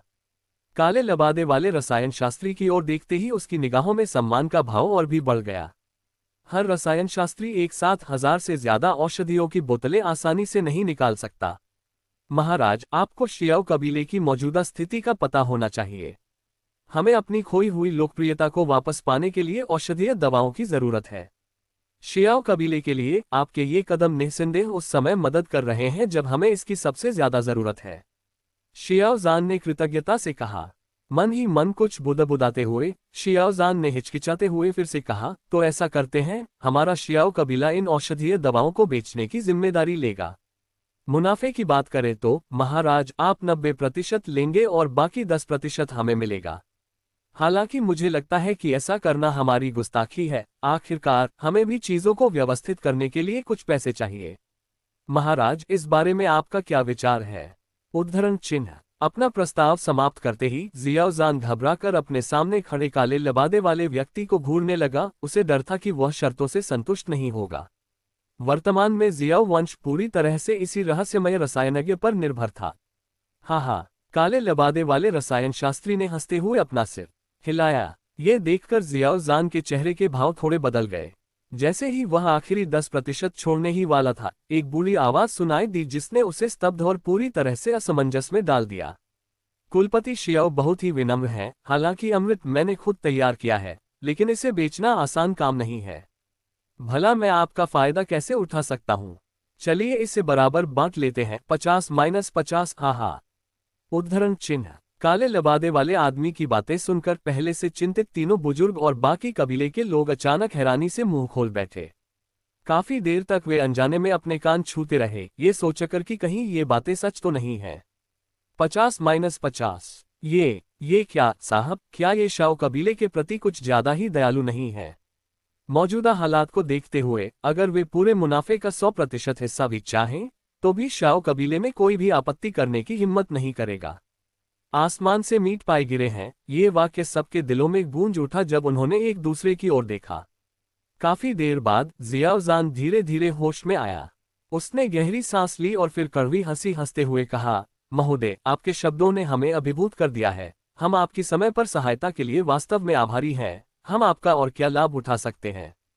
उद्धरण चिन्ह। मानो यह कोई मामूली बात हो, काले लिबादे वाले व्यक्ति ने अपने हाथ लहराते हुए घमंडी हंसी हंसते हुए कहा, मुनाफे के इस छोटे से हिस्से में मेरी कोई दिलचस्पी नहीं है। अगर तुम कभी चैन से न बैठोगे तो सच कहूं तो मैं 50% भी लेने में बहुत आलसी होता। उद्धरण चिन्ह। इस तरह की घमंडी व्याख्या सुनकर जियाओजान केवल अपना सिर हिला सका और कड़वी मुस्कान के साथ मुस्कुराया। मैं ये औषधियां बेचने के लिए यहीं छोड़ रहा हूं। अगर भविष्य में समय मिला तो मैं आकर इन्हें देख लूंगा। काले लिबादे वाला आदमी खड़ा हुआ और मुस्कुराते हुए बोला, मुझे अभी और काम है, इसलिए मैं नहीं रुकूंगा। कुल सरदार शियाओ को मुझे विदा करने की जरूरत नहीं है। आप जाए और बिक्री की व्यवस्था कर लीजिए। हाँ, उसने बेपरवाही भरे लहजे में कहा और सबकी निगाहों के बीच से हॉल से बाहर निकल गया। कमरे से पूरी तरह बाहर निकलने से पहले काले लिबादे वाले रसायनज्ञ के कदम अचानक रुक गए। हल्की हंसी के साथ उन्होंने कहा, जाने से पहले मैं कुछ और कहना चाहता हूँ। शाओयान वाकई बुरी नहीं है। हाँ, अलविदा। उद्धरण चिन्ह। ये सुनकर जियाओजान ने अपना सिर खुजलाया। वह कुछ कहने ही वाला था कि तभी काले लिबादे वाला आदमी हॉल से निकल गया और धीरे धीरे कोने में ओझल हो गया। काले लिबादे वाले आदमी को गायब होते देख जियाओजान ने काफी देर बाद एक छोटी सी आह भरी और कड़वी हंसी हंसते हुए कहा, लगता है यानेर और इस साहब का रिश्ता कुछ असामान्य है। वरना ये व्यक्ति, जिसे हम जानते तक नहीं, हमारी इस तरह मदद कैसे कर सकता है? उद्धरण चिन्ह। तीनों बुजुर्गों ने एक दूसरे की ओर देखा और आह भरकर सिर हिलाया। जिस तरह से उस बूढ़े रसायन शास्त्री ने शियाओ यान की प्रशंसा की थी, उससे स्पष्ट था कि वह शियाओ यान को पसंद करते थे और शियाओ कबीले की उनकी मदद निश्चित रूप से शियाओ यान से जुड़ी होगी। हॉल के अंदर शियाओ कबीले के वे सभी सदस्य जो शियाओ यान की उम्र के थे और जिन्होंने काले लिबादे वाले व्यक्ति के कहे शब्द सुने थे, उनके चेहरों पर स्पष्ट ईर्ष्या दिखाई दे रही थी। खिड़की के पास नीले वस्त्र पहने युवती ने अपना सिर थोड़ा झुकाया, उसकी निगाहें खिड़की से बाहर की ओर टिकी थी जब वह आकृति कोने से मुड़ी। उसकी पतली भौहें थोड़ी सिकुड़ गईं, उसके कोमल चेहरे पर संदेह का भाव झलक उठा। शियाओ कबीले से बाहर काले लबादे वाला आदमी धीरे धीरे आगे बढ़ता रहा जब तक कि वह कम भीड़ भाड़ वाले इलाके में नहीं पहुंच गया। तभी काले लबादे के भीतर से एक युवा की धीमी सी आवाज आई, गुरुजी, क्या आपके पास मुझे हर एक वाक्य में टोकने के अलावा और कोई काम नहीं है? अगर उन्हें इसके बारे में पता चल गया तो मैं गारंटी नहीं दे सकता कि मैं आपको उनके हवाले नहीं कर दूंगा। उद्धरण चिन्ह। हे, मैं तो बस अपनी भावनाएं व्यक्त कर रहा था। अगर शियाओ जान ने बचपन से ही तुम्हारा अच्छे से ख्याल न रखा होता तो मुझे इतना अच्छा शिष्य कहाँ मिलता। इसलिए मेरा उसे धन्यवाद देना ही उचित है। बूढ़े व्यक्ति ने मजाक करते हुए हंसते हुए कहा, अगर मैं उन्हें बस गोलियां दे देता तो तुम्हारे सतर्क पिता को जरूर लगता कि मेरा कोई गुप्त इरादा है। उद्धरण चिन्ह। जियाओ यान ने बेबसी से अपना सिर हिलाते हुए चारों ओर देखा और फिर पूछा, अब हम कहाँ जाएंगे? उद्धरण चिन्ह। हम नीलामी घर की ओर चलते हैं ताकि हम उन्हें ऊर्जा संचय पाउडर दे सकें, ताकि हमें उनका कर्ज न चुकाना पड़े। यही बात मुझे सबसे ज्यादा नापसंद है। इसके अलावा आपने अभ्यास के लिए सभी औषधीय सामग्री जला दी है। अब अन्य औषधीय सामग्री खरीदने का समय आ गया है। याओ लाओ मुस्कुराते हुए बुदबुदाया। शाओ यान ने इन शब्दों को स्वीकार करते हुए सिर हिलाया। कुछ उम्मीद के साथ उसने मीठी मुस्कान के साथ पूछा, गुरुजी, क्या मुझे अभी प्रथम श्रेणी का रसायनज्ञ माना जा सकता है? उद्धरण चिन्ह। छी, तुम्हें क्या लगता है कि कुछ दिनों की दवाएं तैयार करने से तुम रसायन शास्त्री बन गए? औषधियां तो सबसे सरल प्रकार का अमृत होती हैं। इस तरह की चीजों को परिष्कृत करना कोई गर्व की बात नहीं है। याओ लाओ ने ताना मारते हुए शियाओ यान पर बेरहमी से ठंडा पानी डाल दिया। आंखें घुमाते हुए जियाओ यान थोड़ा उदास हो गया और बोला, तो फिर मुझे वास्तव में प्रथम श्रेणी का कीमियागर कब माना जा सकता है? उद्धरण चिन्ह। कीमियागरी की दुनिया में प्रथम श्रेणी के कीमियागर के लिए न्यूनतम आवश्यकता गोली के आकार की दवा बनाने की क्षमता है, न कि उस सरल प्रकार की दवा की जिसमें केवल तत्वों को मिलाकर पेस्ट बनाना होता है। उद्धरण चिन्ह। लगता है मुझे अभी काफी लंबा सफर तय करना है। ये शर्तें सुनकर जियाओ यान ने बेबसी से अपना सिर हिलाया और शहर के चौक में स्थित नीलामी घर की ओर बढ़ गया। अध्याय 77। सामग्रियों की आपूर्ति को तोड़ना। Prima auction house reception lobby.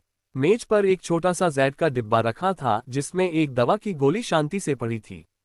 चिकनी, गोल और चमकदार गोली की वजह से कमरे में एक तेज और मनमोहक खुशबू फैल रही थी, जिससे सभी का ध्यान उस ओर आकर्षित हो रहा था। गोलियों को देखकर प्राइमा ऑक्शन हाउस के दो प्रबंधक याफी और गुनी अपने चेहरे पर खुशी छिपा नहीं सके। काले गाउन के आर पार जियाओ यान देख सकता था कि वे दोनों उसके सामने अपनी सारी ऊर्जा खो बैठे थे, जिससे वह मन ही मन नाराजगी और उनका मजाक उड़ाने के लिए प्रेरित हुआ। अगर उन्हें पता होता कि याओ लाओ ने इस क्यूई गैदरिंग पाउडर को बनाते समय सामग्री में कंजूसी की है, तो उनके चेहरे के भाव कैसे होते। उद्धरण चिन्ह। शाओ यान द्वारा लाया गया क्यूई गैदरिंग पाउडर उसके द्वारा स्वयं उपयोग किए जाने वाले उत्पाद की तुलना में बहुत ही घटिया था। फिर भी याओ लाओ द्वारा आधे अधूरे मन से बनाया गया ये पाउडर याफी और गुनी दोनों को आश्चर्यचकित करने में सक्षम था। मेरे प्रिय महोदय, आपकी रसायन विद्या की तकनीकें सचमुच प्रशंसनीय हैं। आपने जो ऊर्जा संग्रहण पाउडर बनाया है उसकी तुलना 5वें स्तर के रसायन शास्त्रियों द्वारा बनाए गए पाउडर से की जा सकती है। गुनी ने हल्के हरे रंग की गोली की दिल खोलकर प्रशंसा की। काले लबादे के नीचे से एक बुरी आवाज धीमी सी सुनाई दी, कृपया इस ऊर्जा संचय पाउडर को अच्छे से ग्रहण करें। इतनी मदद मिलने के बाद मुझे अपना आभार व्यक्त करना ही था, अन्यथा मेरा अंतरात्मा बहुत व्याकुल हो जाता। उद्धरण चिन्ह। हाँ महोदय, आप तो बड़े दयालु हैं। आप यहाँ अतिथि हैं और हमारे बीच का यह आडंबर मात्र मित्रों का आडंबर है। या फेई ने मुस्कुराते हुए अपने कोमल हाथों से संदूक उठाया। याओ लाओ ने कोई टिप्पणी नहीं की। याओ लाओ को तो उन बातों पर यकीन ही नहीं था, बल्कि शाओ यान ने भी उनका उपहास उड़ाया। अगर सच में ऐसा होता तो प्रीमियर ऑक्शन हाउस अब तक दिवालिया हो चुका होता। अपने कपड़ों के अंदर से शियाओ यान ने एक कागज का टुकड़ा निकाला और याफी को दे दिया। बुरी आवाज सुनाई दी, कृपया मेरे लिए ये सामग्री ढूंढकर मेरी एक और मदद करें। उद्धरण चिन्ह। कागज को उत्सुकता से लेते हुए याफेई ने मुस्कुराते हुए उस पर सरसरी नजर डाली और फिर सहमति दे दी। पिछली बार के अनुभव के बाद अब वह जरा भी संकोच नहीं करना चाहती थी। याफी ने हाथ हिलाकर एक नौकरानी को बुलाया और उसे कागज देते हुए निर्देश दिया कि वह सामग्री को जल्द से जल्द तैयार कर ले। हाथों में चाय का प्याला लिए शियाओयान ने हल्के से एक घूंट भरी। अचानक उससे कुछ सूझा और कुछ ही पलों बाद याओ लाओ की आवाज सुनाई दी, मिस याफी, मेरा एक सवाल है। उद्धरण चिन्ह। याओ लाओ को बोलते हुए सुनकर याफी ने मीठी मुस्कान के साथ धीरे से जवाब दिया, कृपया आगे बढ़िए महोदय। उद्धरण चिन्ह। जियाली कबीले ने यहाँ से बहुत सारी औषधि सामग्री खरीदी है ना? याओ लाओ ने नीरस स्वर में पूछा। इस सवाल पर याफी का दिल थोड़ा घबरा गया और उसके प्यारे चेहरे के भाव थोड़े बदल गए। गूनी से चुपके से एक नजर मिलाते हुए उसने कुछ पल रुककर जवाब दिया, पहले जियाली कबीले ने सचमुच लगभग 100,000 सोने के बराबर औषधीय सामग्री खरीदी थी और इन औषधीय सामग्रियों में कुछ औषधीय गुण भी हैं। उद्धरण चिन्ह। अपना सिर थोड़ा झुकाते ही उनकी पुरानी आवाज अचानक खामोशी में गायब हो गई। काले लबादे वाले व्यक्ति के अचानक बदलते व्यवहार से याफेई का मन थोड़ा घबरा गया। वह बहुत पहले से जानती थी कि वह व्यक्ति शियाओ कबीले की मदद करने की तैयारी कर रहा था, फिर भी नीलामी घर जियाली कबीले को बड़ी मात्रा में औषधि सामग्री बेचता रहा। हालांकि वह उसके स्वभाव को नहीं जानती, लेकिन ये पूरी संभावना है कि इस बुजुर्ग सज्जन को नीलामी घर से कुछ शिकायत हो। हॉल का माहौल धीरे धीरे घुटन भरा होता गया। चुपचाप काले लबादे में लिपटे उस आदमी को देखते हुए याफी बेचैन होने लगी। अगर गूनी उसे बार बार अपनी निगाहों से न रोकती तो वह बहुत पहले ही अपना मुंह खोल चुकी होती। तुम दोनों को पता होना चाहिए कि पिछली बार इतनी सारी दवाइयां खरीदने का मेरा इरादा क्या था, है ना? काफी देर बाद उस बूढ़ी आवाज ने आखिरकार घुटन भरी चुप्पी तोड़ी। अपने लाल होठों को हल्के से चबाते हुए याफी ने धीरे से सिर हिलाया और धीमी आवाज में उत्तर दिया, सर का इरादा इन सामग्रियों को परिष्कृत करके शाओ कबीले की सहायता के लिए औषधि बनाने का था, है ना? उद्धरण चिन्ह। मेरे आने से ठीक पहले मैंने सभी परिष्कृत औषधियां शियाओ कबीले को सौंप दी। थोड़ा सिर हिलाते हुए याओ लाओ ने गहरी आवाज में कहा, शायद 2 दिनों में शियाओ कबीला और जियाली कबीला वुतान शहर में लोकप्रियता के लिए औषधियों का इस्तेमाल करके प्रतिस्पर्धा शुरू कर देंगे। उद्धरण चिन्ह। इस तरह के विषय का सामना करते हुए याफी को समझ नहीं आ रहा था कि कैसे जवाब दे, इसलिए उसने चतुराई से चुप्पी बनाए रखने के अलावा और कुछ नहीं किया। औषधीय दवाइयों के निर्माण में बड़ी मात्रा में निम्न गुणवत्ता वाली औषधीय सामग्री की आवश्यकता होती है। वुतान शहर में प्राइमा ऑक्शन हाउस के अलावा किसी अन्य दवा की दुकान में इतनी बड़ी मात्रा में सामग्री उपलब्ध कराने की क्षमता नहीं है। याफेई को चुप देखकर याओ लाओ ने मन ही मन कहना जारी रखा, उपचार संबंधी इस लड़ाई के अंतिम चरणों में कीमत और गुणवत्ता के अलावा दवा सामग्री की पर्याप्त आपूर्ति होना एक महत्वपूर्ण कारक है। उद्धरण चिन्ह। इसलिए मुझे उम्मीद है कि प्राइमा ऑक्शन हाउस अब से जियाली कबीले को दवा बनाने की सामग्री मुहैया कराने से इनकार कर देगा। उद्धरण चिन्ह। याओ लाओ की आवाज गूंजते ही शाओ यान की नजर काले आवरण को भेदकर उस परिपक्व सुंदर स्त्री पर पड़ी जो किसी लोमड़ी की आत्मा के समान आकर्षक थी। उसके पास वुतान शहर में 2 महीने से भी कम समय बचा था, इसलिए उसे इस समय के भीतर अपने पिता को जियाली कबीले को हराने में मदद करनी थी। तभी वह याओ लाओ के साथ प्रशिक्षण यात्रा पर निश्चिंत होकर जा सकता था। याओ लाओ की बातें सुनकर याफेई के आकर्षक चेहरे पर थोड़ा सा भाव बदल गया। मुश्किल स्थिति में फंसी याफेई ने कहा, महोदय, हमारे प्राथमिक नीलामी घर का एक नियम है जो हमें कुलों के बीच किसी भी प्रकार के संघर्ष में शामिल होने से रोकता है। यदि हम आपकी बात मान लेते हैं तो यह अप्रत्यक्ष रूप से शियाओ कुल की मदद करने के बराबर होगा, जो हमारे नियमों के अनुसार नहीं है। मैं आपके लिए 2 ची गैदरिंग पिल्स मुफ्त में तैयार कर सकता हूं, याओ लाओ ने बिना विचलित हुए कहा। महोदय, यह अमृत की समस्या नहीं है। सचमुच 2 ऊर्जा संचयन गोलियों के प्रलोभन ने याफेई के कोमल हाथों को कांपने पर मजबूर कर दिया, फिर भी उसने सहन करना जारी रखा। 3 गोलियां, सर, याफी ने जबरदस्ती मुस्कुराते हुए कहा। ठीक उसके बगल में गूनी का चेहरा बिगड़ गया। 3 क्यूई गैदरिंग पिल्स। इनकी कीमत कम से कम 500,000 सोने के सिक्के तो होंगे ही, है ना? 5 गोलियां। एक उम्रदराज आवाज उदासीन स्वर में याफी के दिल में लगातार गूंज उठी। याफी की बड़ी बड़ी आंखें कसकर बंद हो गईं और उसने ठंडी हवा का एक झोंका अंदर लिया। काफी देर बाद उसकी आंखें अचानक खुली और उसने कड़वी हंसी हंसते हुए कहा, महोदय, आप जीत गए। अब से प्राइम ऑक्शन हाउस जियाली कबीले को कभी भी कोई औषधीय सामग्री नहीं देगा। उद्धरण चिन्ह। श्रीमती याफेई की इच्छा वाकई मेरी उम्मीदों से कहीं बढ़कर है। 1 महीने बाद मैं सामान लेकर आऊंगा। बेशक ये तभी संभव होगा जब प्राइम ऑक्शन हाउस मुझे निराश न करे। याओ लाओ ने हल्की हंसी के साथ कहा। महोदय निश्चिंत रहिए, याफी को अच्छी तरह पता है कि कौन महत्वपूर्ण है और कौन नहीं। उद्धरण चिन्ह। वैसे भी याफी को नीलामी घर में कई वर्षों का अनुभव था, इसलिए वह जल्दी ही शांत हो गई। जियाली कबीले और कम से कम चौथे स्तर के रसायनज्ञ के बीच कोई तुलना ही नहीं थी। चुनाव करना कठिन नहीं था। वास्तव में असली चुनौती सबसे अधिक लाभ कमाने के लिए सबसे उपयुक्त समय का चुनाव करना था, और याफी वर्तमान परिणाम से बहुत संतुष्ट थी। अध्याय 78 प्रशिक्षण और उसके बाद सफलता। जब काले कपड़े पहने वह आदमी अपने हाथ में सामान लिए संतुष्ट होकर लाउंज से बाहर निकला, तभी याफे ने आखिरकार चैन की सांस ली। उसका शरीर कुर्सी पर इस तरह सिमटा हुआ था कि वह किसी कुंडिका लोमड़ी जैसी लग रही थी। उसकी इस सुस्त मुद्रा में एक अनोखा आकर्षण था। यह तो वाकई बहुत साहसिक काम है, याफे ने कुर्सी की ठंडी पीठ पर सिर टिकाते हुए कहा। उसके बगल में गुनी अपना माथा मलते हुए आह भर रहा था। गैदरिंग क्यूई पाउडर की 5 गोलियां। ये सच है कि वह चौथे स्तर का कीमियागर है, लेकिन फिर भी क्या उसका काम करने का तरीका थोड़ा भव्य नहीं है?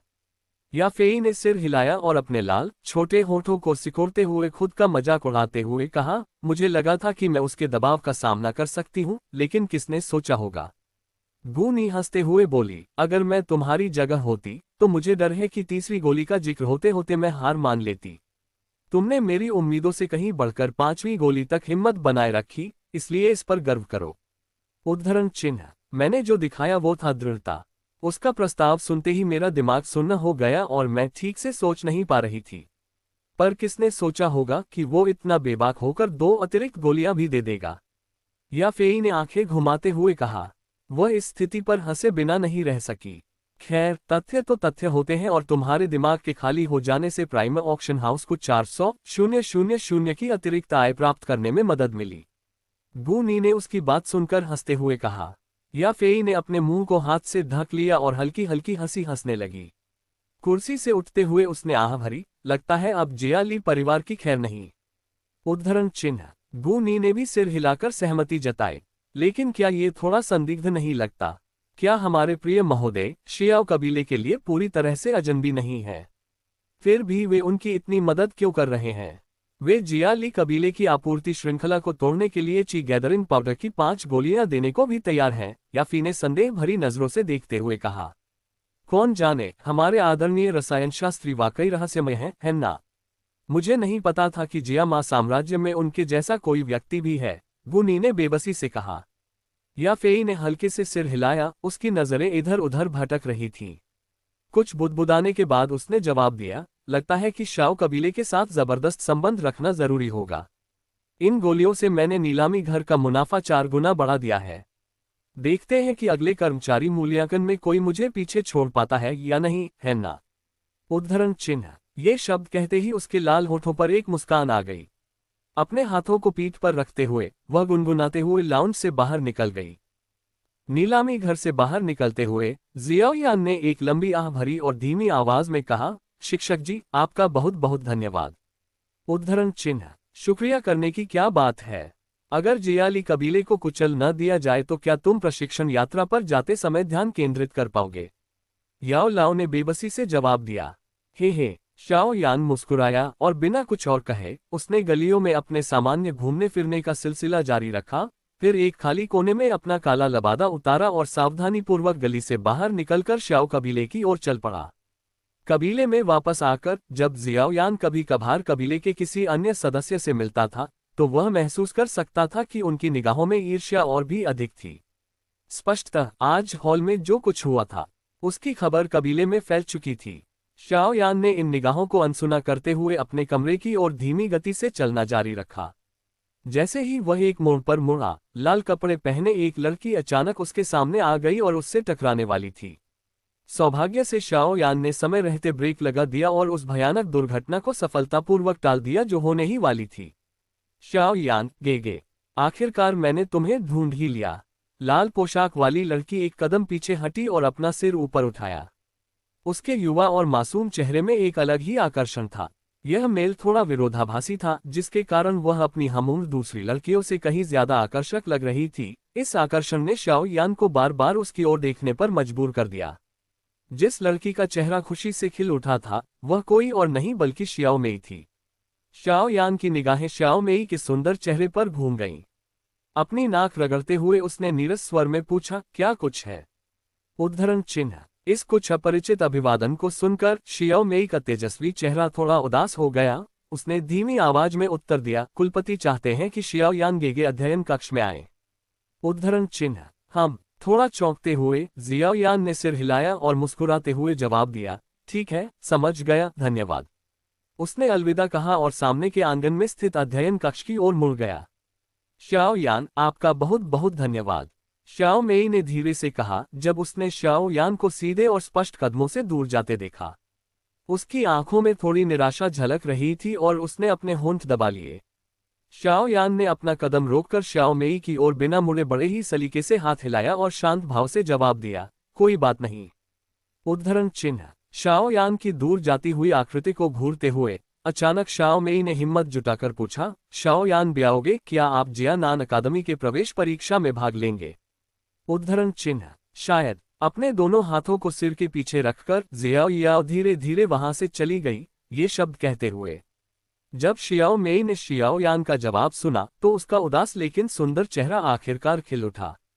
मुट्ठी बांधकर वह वहीं खड़ी रही और शियाओ यान की आकृति को आंखों से ओझल होते हुए देखती रही। फिर उसने एक गहरी और कड़वी आह भरी और मुड़कर चली गई।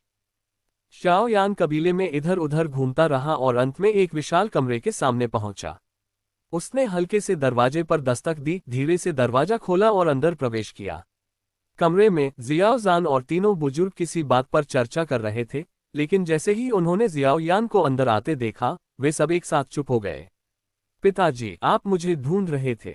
चेहरे पर मुस्कान लिए शियाओ यान आगे बढ़ा और पूछा।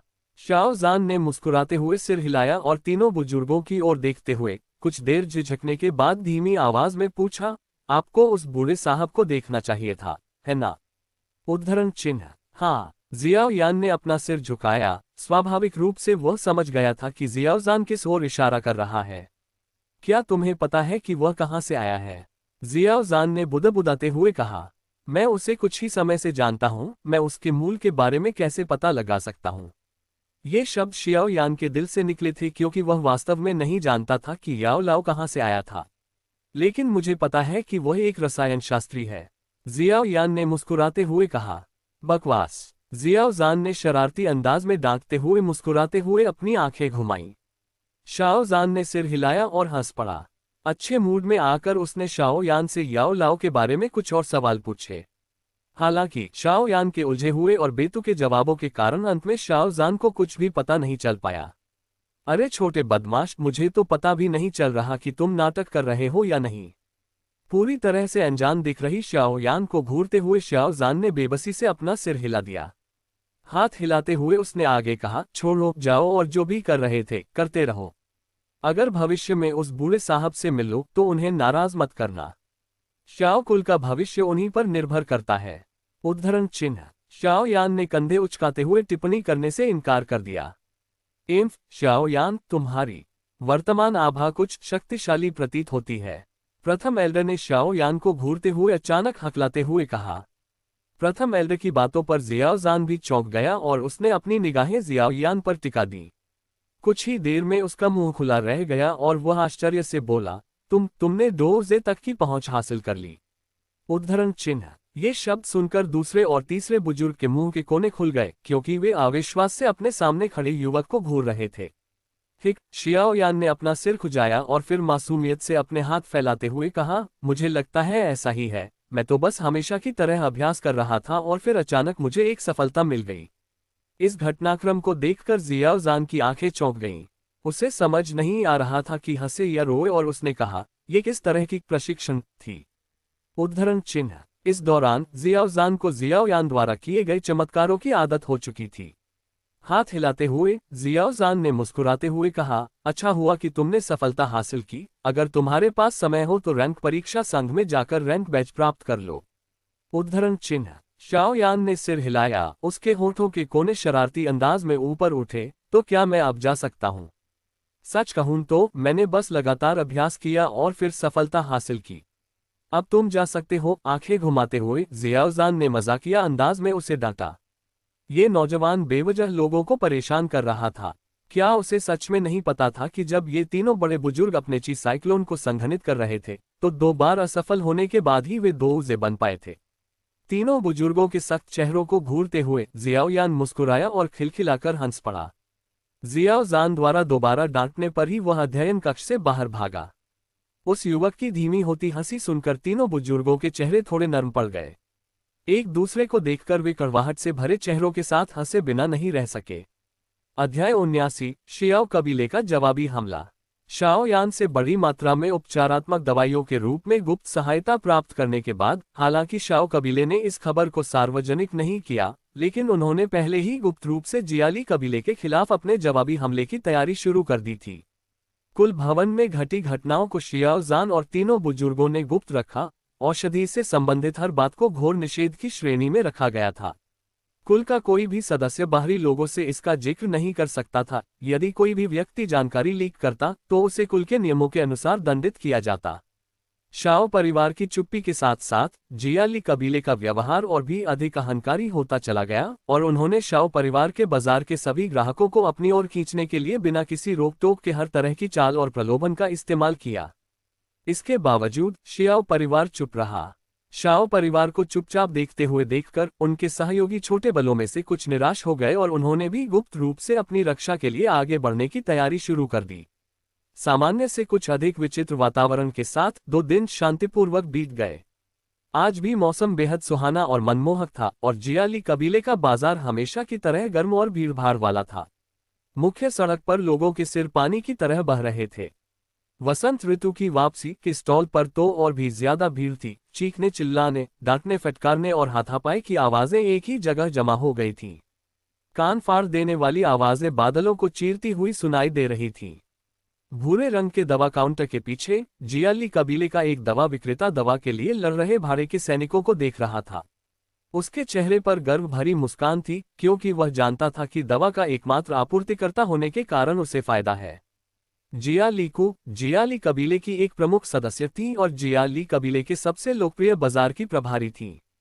स्वागत कक्ष की दूसरी मंजिल पर खड़े होकर जियालीकू ने ऊपर से भीड़भाड़ वाली बड़ी सड़कों को नीचे देखा। उसका मोटा और तैलीय चेहरा एक संतुष्ट मुस्कान से भरा हुआ था। इस दौरान स्प्रिंग पाउडर की वापसी की बिक्री जियाली कबीले के शुरुआती अनुमानों से कहीं अधिक हो गई थी। भारी लाभ के लालच में आकर जियाली कबीला संतुष्ट नहीं रहा और उन्होंने कीमत 100 सोने से बढ़ाकर 300 सोने कर दी। शुरू में कई भाड़े के सैनिक मूल्य वृद्धि से नाराज थे। हालांकि स्प्रिंग पाउडर की वापसी के लिए कोई अन्य आपूर्तिकर्ता नहीं था, इसलिए वे केवल कुछ समय के लिए शोर मचा सकते थे और शिकायत कर सकते थे। अंततः ठगे जाने की वास्तविकता को अनिच्छा से स्वीकार करने से पहले जियालीकू ने धीरे से एक धुन गुनगुनाई। उसकी आंखें एक सीधी रेखा में सिमट गईं और उसने खुशी से कहा, अगर आप नहीं भी खरीदेंगे तो भी दूसरे लोग खरीद लेंगे। जियालीकू ने गोदाम के सामने धूप सहन न कर पाने के कारण अपना छोटा और मोटा हाथ धूप से बचने के लिए आगे बढ़ाया। माथे से पसीना पोंछते हुए वह बड़बड़ाया, धिक्कार है, आज तो हद से ज्यादा गर्मी है। लगता है आज रात मुझे अपनी ऊर्जा निकालनी पड़ेगी ताकि ठंडक मिल सके। छी छी, पिछली बार वाली लड़की कितनी ताजगी भरी और चंचल थी। उस वर्जित जगह के आनंद को याद करते हुए जियालीकू असहनीय रूप से बेचैन हो गया और उसने फिर से पसीना पोंछा। तभी प्रवेश द्वार पर कुछ हलचल देखकर उसकी भौहें अचानक तन गईं। धिक्कार है, फिर से लड़ाई।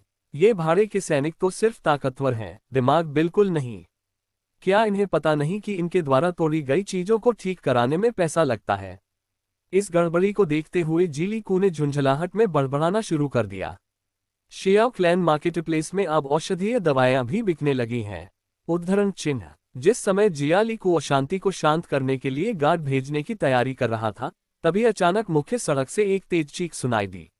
जब जियालीकू ने यह अचानक चीख सुनी तो उसके पूरे शरीर की चर्बी ऐसे हिल उठी जैसे कोई पहाड़ समुद्र में गिर गया हो और उसके चेहरे का रंग थोड़ा बदल गया। हालांकि थोड़ी देर बाद उसने व्यंग्य करते हुए कहा, लगता है अब शाओ वंश के लिए कोई उम्मीद नहीं बची है। इस तरह के तरीके अपनाकर तो वे सीधे मौत को दावत दे रहे हैं। उद्धरण चिन्ह। उस चीख पुकार से कभी शोरगुल वाली मुख्य सड़क पर सन्नाटा छा गया, लेकिन जैसे ही सब लोग हैरानी से एक दूसरे को देखने लगे, भीड़ में मौजूद लोग एक एक करके गालियां देने लगे। धिक्कार है, इस तरह की गंदी चालों से उस जगह को छीनने के बारे में सोचना भी मत जिसके लिए मैं आधे दिन से कतार में खड़ा था। उद्धरण चिन्ह। ये स्पष्ट था कि इन लोगों का मानना था कि चिल्लाहट कतार में बेशर्मी से आगे घुसने का एक हथकंडा था। आखिरकार इस तरह की चालें उस दौर में आम थीं। गाली गलौज करने के बाद ये लोग फिर से वसंत की बर्फ की वापसी के लिए अपनी दौड़ में जुट गए। बेशक सभी के विचार ऐसे नहीं थे। जियाली कबीले के अत्याचारी व्यवहार से तंग आ चुके कुछ भाड़े के सैनिकों ने जाकर जांच करने का फैसला किया। कुछ देर हिचकिचाने के बाद वे गली से निकलकर श्याओ कबीले के बाजार की ओर चल पड़े। उनके मन में आधा संदेह था और आधा विश्वास।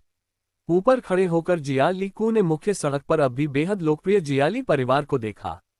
वह गर्व से हंसे बिना नहीं रह सके और व्यंग्य से बोले, शियाओ परिवार, देखते हैं तुम कब तक टिक पाते हो। आगे चलकर वुतान शहर में शायद जियाली परिवार ही एकमात्र बड़ा परिवार होगा। 3 प्रभावशाली परिवारों का जमाना। हाँ, वो दिन तो हमेशा के लिए बीत गए। उद्धरण चिन्ह। व्यस्त बाजार में पहले की चीख का प्रभाव विशाल सागर में एक पत्ते के गिरने जैसा था। इससे न के बराबर ही कोई हलचल हुई। जियाली कबीले की लोकप्रियता पर जरा भी असर नहीं पड़ा। स्वाभाविक रूप से ये केवल अस्थायी था। उस चीख के आधे घंटे बाद भाड़े के सैनिकों की वर्दी पहने कुछ हटे कट्टे आदमी जियाली कबीले के बाजार के प्रवेश द्वार पर प्रकट हुए। वे बेअदबी से बाजार में घुस गए, पहरेदारों को धक्का देते और धकेलते हुए। प्रसन्न चेहरों के साथ उन्होंने अपने हाथों में पकड़ी हरी जैड की बोतलों को हवा में ऊंचा उठाया और एक साथ चिल्लाए, जिससे क्षण भर के लिए बाजार का शोर दब गया। शियाओ परिवार औषधीय दवाएं भी बेच रहा है। उद्धरण चिन्ह। उनकी एक साथ की गई चीख से पूरा बाजार सन्नाटे में डूब गया, क्योंकि सबकी निगाहें चीख के स्रोत की ओर मुड़ गईं और उनकी आंखों में समझदारी की एक झलक दिखाई दी। अभी अभी अंदर घुसे हटे कट्टे भाड़े के सैनिकों में से एक ने जल्दी से पास की एक बड़ी चट्टान पर छलांग लगा दी। कियां की आवाज के साथ उसने अपनी कमर में रखी तलवार निकाली और दांत पीसते हुए उसे अपनी बाह पर खींच लिया, जिससे खून की एक नई लकीर बन गई। अपने खून से लथपथ हाथ को सबके सामने उठाते हुए उस हटे कट्टे आदमी ने अपने दूसरे हाथ में पकड़ी हुई हरे रंग की जैड की बोतल को झुकाया, जिससे गाढ़ा और चिपचिपा लाल रंग का तरल धीरे धीरे बाहर निकलकर घाव को ढकने लगा। भीड़ की निगाहों के सामने गाढ़ा और चिपचिपा लाल रंग का तरल पदार्थ घाव में समा गया। कुछ ही क्षणों में पहले तेजी से बह रहा खून धीमा हो गया और सभी को आश्चर्यचकित करते हुए खून जमकर घाव पर एक पतली परत बना चुका था। मुख्य सड़क पर इस दृश्य को प्रत्यक्ष रूप से देखने वाले सभी लोगों की निगाहें अचानक जोश से चमक उठीं। इस तरह का तीव्र और प्रभावी नियंत्रण किसी भी मिशन के लिए आवश्यक था। ये है शाओ कबीले के बाजारों में बिकने वाला नया उत्पाद, जिसका नाम है खून जमने की दवा। ये न सिर्फ ज्यादा असरदार है, बल्कि स्प्रिंग ऑफ रिटर्न पाउडर से आधी से भी कम कीमत पर मिल रही है। तुम लोग किस बात का इंतजार कर रहे हो? क्या बेवकूफों की तरह ठगे जाना तुम्हें अच्छा लग रहा है? अभी तक नहीं गए? तगड़े भाड़े के सैनिक ने जैड की बोतल ऊपर उठाते हुए मुंह खोलकर बेरहमी से हंसा। मुख्य सड़क पर सन्नाटा पसरा हुआ था। बाजार में अभी अभी दाखिल हुए भाड़े के सैनिकों में से एक ने हटे कट्टे आदमी के हाथ में हरी बोतल को खाली निगाहों से देखा। एक पल बाद वह अचानक मुड़ा और भाग गया। बाजार से बेतहाशा भाग निकले उस आदमी की परछाई को देखते हुए बाजार में मौजूद भीड़ थोड़ी देर के लिए झिझकी और फिर जोर जोर से आगे बढ़ने लगी। उनके कदमों की आवाज से जमीन कांप उठी, क्योंकि भीड़ उन्माद में बाजार से बाहर भाग निकली। चट्टान पर खड़े उस तगड़े भाड़े के सैनिक के चेहरे पर उन्मादी भीड़ को देखकर एक अजीब सी मुस्कान तैर उठी। जैसे ही हवा उसके कपड़ों से गुजरी, शियाओ कबीले का प्रतीक चिन्ह हल्का सा दिखाई दिया। भीषण हंगामे के बाद पहले गुलजार रहने वाला बाजार अचानक सुनसान हो गया। उस दृश्य को देखकर स्तब्ध रह गए कुछ व्यापारियों के अलावा मुख्य सड़क पर शायद ही कोई बचा था। शियाओ कबीले ने अपना जवाबी हमला शुरू कर दिया है। उद्धरण चिन्ह। जैसे ही व्यापारियों ने अब खाली पड़ी मुख्य सड़क को देखा, उनके मन में यही विचार कौंध गया। उन्होंने एक दूसरे की ओर देखा और एक साथ सिर उठाकर जियाली कू की ओर देखा। इस समय कभी हंसमुख रहने वाला मोटा व्यक्ति वहीं पर स्तब्ध रह गया था और उसका चेहरा पीला पड़ गया था। इसी बीच जियाली कबीले के अन्य बाजारों में भी इसी तरह की स्थितियां उत्पन्न हो रही थीं। अध्याय 80। रसायन शास्त्री लियुशी। तेज रोशनी से जगमगाते हॉल का वातावरण घुटन भरा और दमनकारी महसूस हो रहा था। हॉल के बीचों बीच एक मेज रखी थी और उसके केंद्र में एक छोटी हरी जैड की बोतल रखी थी। उस बोतल से हल्की सी दवा की गंध आ रही थी। हॉल में कई लोग बैठे थे। उनके पहनावे से स्पष्ट था कि वे जियाली कबीले के उच्च पदस्थ अधिकारी थे। जियाली को भी उन्हीं के बीच बैठे थे। हॉल में बाईं ओर सफेद वस्त्र पहने एक युवक कुर्सी की पीठ से टेक लगाकर आराम से लेटा हुआ था। सच कहें तो अगर उसकी आंखों में बार बार झलकती वासना भरी नजरें उसकी छवि को धूमिल न कर रही होती तो वह युवक काफी आकर्षक लग रहा होता। लेटे हुए ही उसका एक हाथ धीरे धीरे उसके बगल में बैठी सुंदर नौकरानी के कपड़ों में घुसता हुआ दिखाई दे रहा था। हालांकि उसके आसपास इतने सारे लोग थे, फिर भी किसी को भी उसकी इस बेलगाम हरकत की परवाह नहीं थी। उस सुंदर नौकरानी के गाल युवक की घिनौनी हरकत से थोड़े पीले पड़ गए, लेकिन उसने एक शब्द भी नहीं कहा। हालांकि ये स्पष्ट था कि उसकी आंखों में एक दबी हुई, संभली हुई भावना पनप रही थी और उसका कोमल शरीर लगातार कांप रहा था। ये वही खून जमने की दवा है जिसे शाओ कबीले ने अचानक बनाया है और अब बाजार में हमारी लोकप्रियता तेजी से गिरने लगी है। जिया ली बी ने मेज पर रखी छोटी हरी बोतल को उदास चेहरे से देखा, मानो उसने सफेद कपड़े पहने युवक की अभद्र हरकतों को देखा ही न हो। शियाओ कबीले के पास इलाज की दवाइयां कैसे हो सकती हैं? क्या ऐसा हो सकता है कि उन्होंने किसी रसायन शास्त्री को भी नियुक्त कर लिया हो? जिया लियाओ, जिसका अक्सर शियाओ यान से टकराव होता था, ने अपने बगल में सफेद वस्त्र पहने व्यक्ति पर एक नजर डाली और फिर भौहें चढ़ाकर पूछा।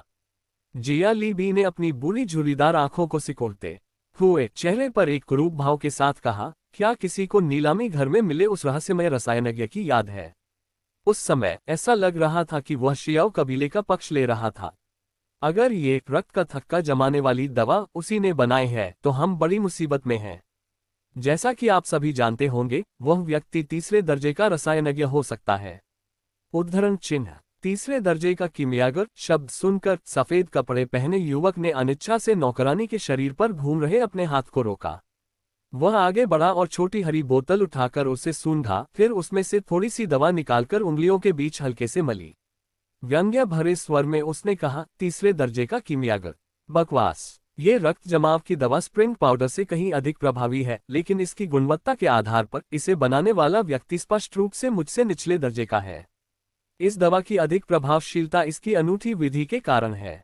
उद्धरण चिन्ह। ये जानकारी सुनकर वहां बैठे सभी लोगों ने मन ही मन राहत की सांस ली। अगर शियाओ कबीले ने सचमुच किसी तीसरे दर्जे के रसायनज्ञ की मदद ली होती तो जियाली कबीले का शायद विनाश निश्चित था। मेरे अनुभव के आधार पर यह पूरी तरह से संभव है कि शियाओ कबीले का रसायन शास्त्री एक बिल्कुल नौसिखिया है जिसने न जाने कहां से यह नुस्खा उधार लेकर यह रक्त जमाव की दवा बनाई है। सफेद वस्त्रधारी युवक के चेहरे पर केवल उदासीनता और तिरस्कार का भाव था।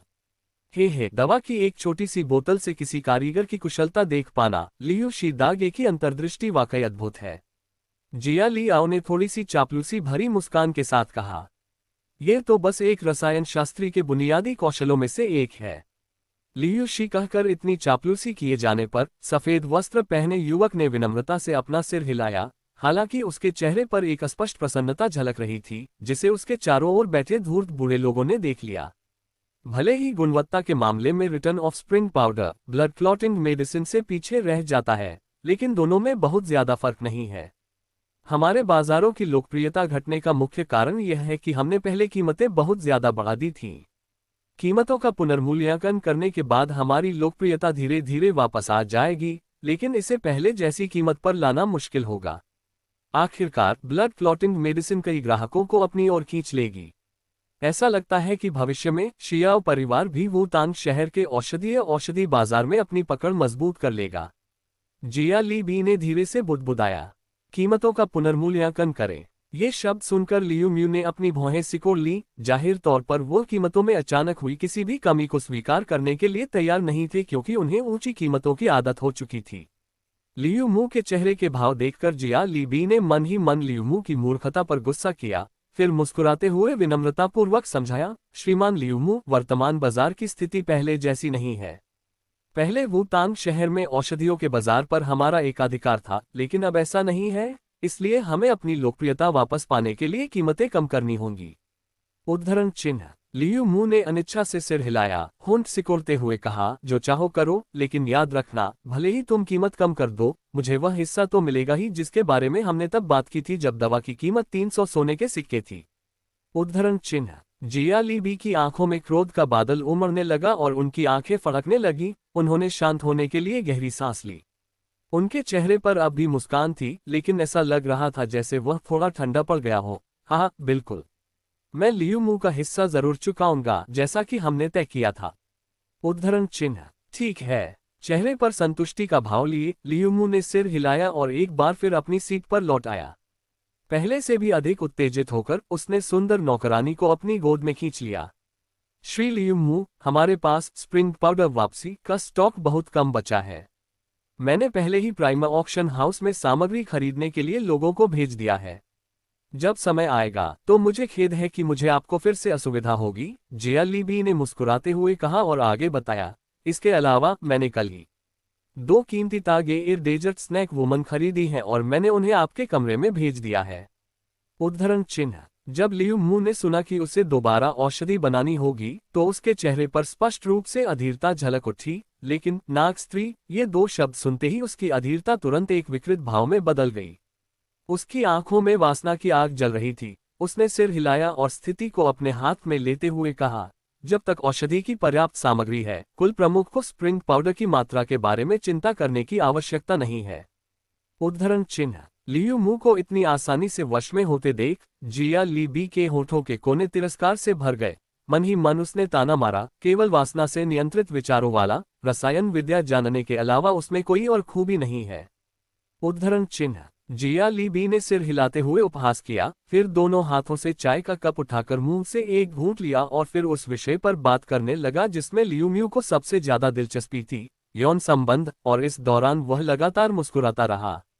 जब वह एक बार फिर लियू मू के साथ हल्की फुल्की बातचीत कर रहा था, तभी कबीले का एक सदस्य जल्दबाजी में हॉल में घुस आया और जल्दी से जिया ली बी के पास पहुंचकर अपना सिर झुकाकर दबी आवाज में जिया ली बी के कान में कुछ शब्द फुसफुसाए। चेहरे पर मुस्कान लिए जिया ली बी कबीले के सदस्य की रिपोर्ट सुन रहा था, लेकिन कुछ ही पल बाद उसकी मुस्कान गायब हो गई और का चक की आवाज के साथ उसके हाथ में पकड़ी चाय का प्याला अचानक चूर चूर हो गया। चाय और धूल आपस में मिलकर उसके हाथ से नीचे बहते हुए फर्श पर टपकने लगे। उस नीच प्राइमा ऑक्शन हाउस ने मेरे साथ ऐसी चाल चली। उद्धरण चिन्ह। क्रोध से भरे चेहरे के साथ जिया ली बी अचानक खड़ा हो गया और गुस्से में दहाड़ा। उसके शरीर से अचानक एक बेकाबू ची ऊर्जा निकली और हवा में फुफकारते हुए छोटे छोटे बवंडर बन गए।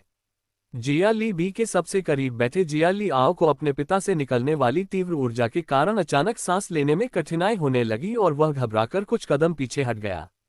उसने घबराकर चिल्लाया, पिताजी।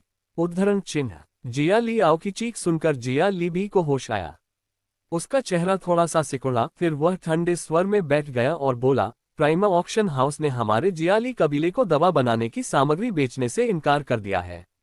उद्धरण चिन्ह। जैसे ही ये शब्द कहे गए, पूरा हॉल शोरगुल में डूब गया। हर कोई हैरानी से एक दूसरे को देखने लगा। उनके चेहरों पर घबराहट साफ झलक रही थी। ये कैसे संभव हो सकता है? क्या प्राइमा ऑक्शन हाउस ने हमेशा अपनी तटस्थता बनाए नहीं रखी है? वे अचानक जिया ली परिवार का विरोध कैसे कर सकते हैं? जिया ली बी की बातों पर जिया ली कू का चेहरा बदल गया और वह कांपते हुए अनजाने में अपने विचार व्यक्त कर बैठा। अगर पर्याप्त प्रोत्साहन होता तो कौन व्यर्थ ही तटस्थता बनाए रखता? जिया ली बी ने ठंडी सांस लेते हुए जवाब में धीरे से कहा। उसने अपनी ऊर्जा की कमी से दयनीय स्थिति में पड़े लियू शी की ओर एक नजर डाली और फिर ठंडे स्वर में बोला, मुझे डर है कि इस मामले में शाओ कबीले का हाथ है। उद्धरण चिन्ह। उन्हें प्राइमा ऑक्शन हाउस को दवा बनाने की सामग्री बेचने से मना करने की क्षमता तो नहीं होनी चाहिए, है ना? जिया ली आओ ने बुदबुदाते हुए कहा। हम कौन जाने उन्होंने प्राइमा ऑक्शन हाउस को स्थानांतरित करने के लिए किन परिस्थितियों का इस्तेमाल किया होगा। जिया ली बी ने अपने बूढ़े चेहरे पर हाथ फेरा और अनजाने में ही उनके दिल में बेचैनी भर गई। अब हम क्या कर सकते हैं? पर्याप्त औषधीय सामग्री के बिना हमारे पास मौजूद स्प्रिंग पाउडर का भंडार जल्दी ही खत्म हो जाएगा। उस समय खाली बाजार का तमाशा देखने की बारी हमारी होगी। जिया ली कू ने चिंता से कहा। जिया ली बी ने दांत पीसते हुए ठंडे लहजे में जवाब दिया, अभी भी कई औषधीय सामग्री की दुकानें हमारा साथ दे रही हैं। पहले तो वे अपने लोगों को भेजकर उनके पास मौजूद सभी औषधीय सामग्री खरीद ले ताकि हम इस दौरान यथासंभव अपना गुजारा कर सकें। अगर तब भी हमारा गुजारा नहीं हो पाता तो हमें दूसरे शहरों और कस्बों से ऊंची कीमतों पर औषधीय सामग्री खरीदनी पड़ेगी। मुझे नहीं लगता कि शाओ कबीले का प्रभाव आसपास के शहरों और कस्बों तक पहुंचेगा। उद्धरण चिन्ह। जैसे ही ये शब्द उसके मुंह से निकले, जियाली बी ने एक और चाय का प्याला उठाया और तभी उसे एहसास हुआ कि उसके हाथ हल्के से कांप रहे हैं। मुंह भर लार निगलते हुए जियाली बी को एक अजीब सी अनुभूति हुई कि जियाली परिवार ने कुछ ऐसा छेड़ दिया है जिसे कभी नहीं छूना चाहिए था।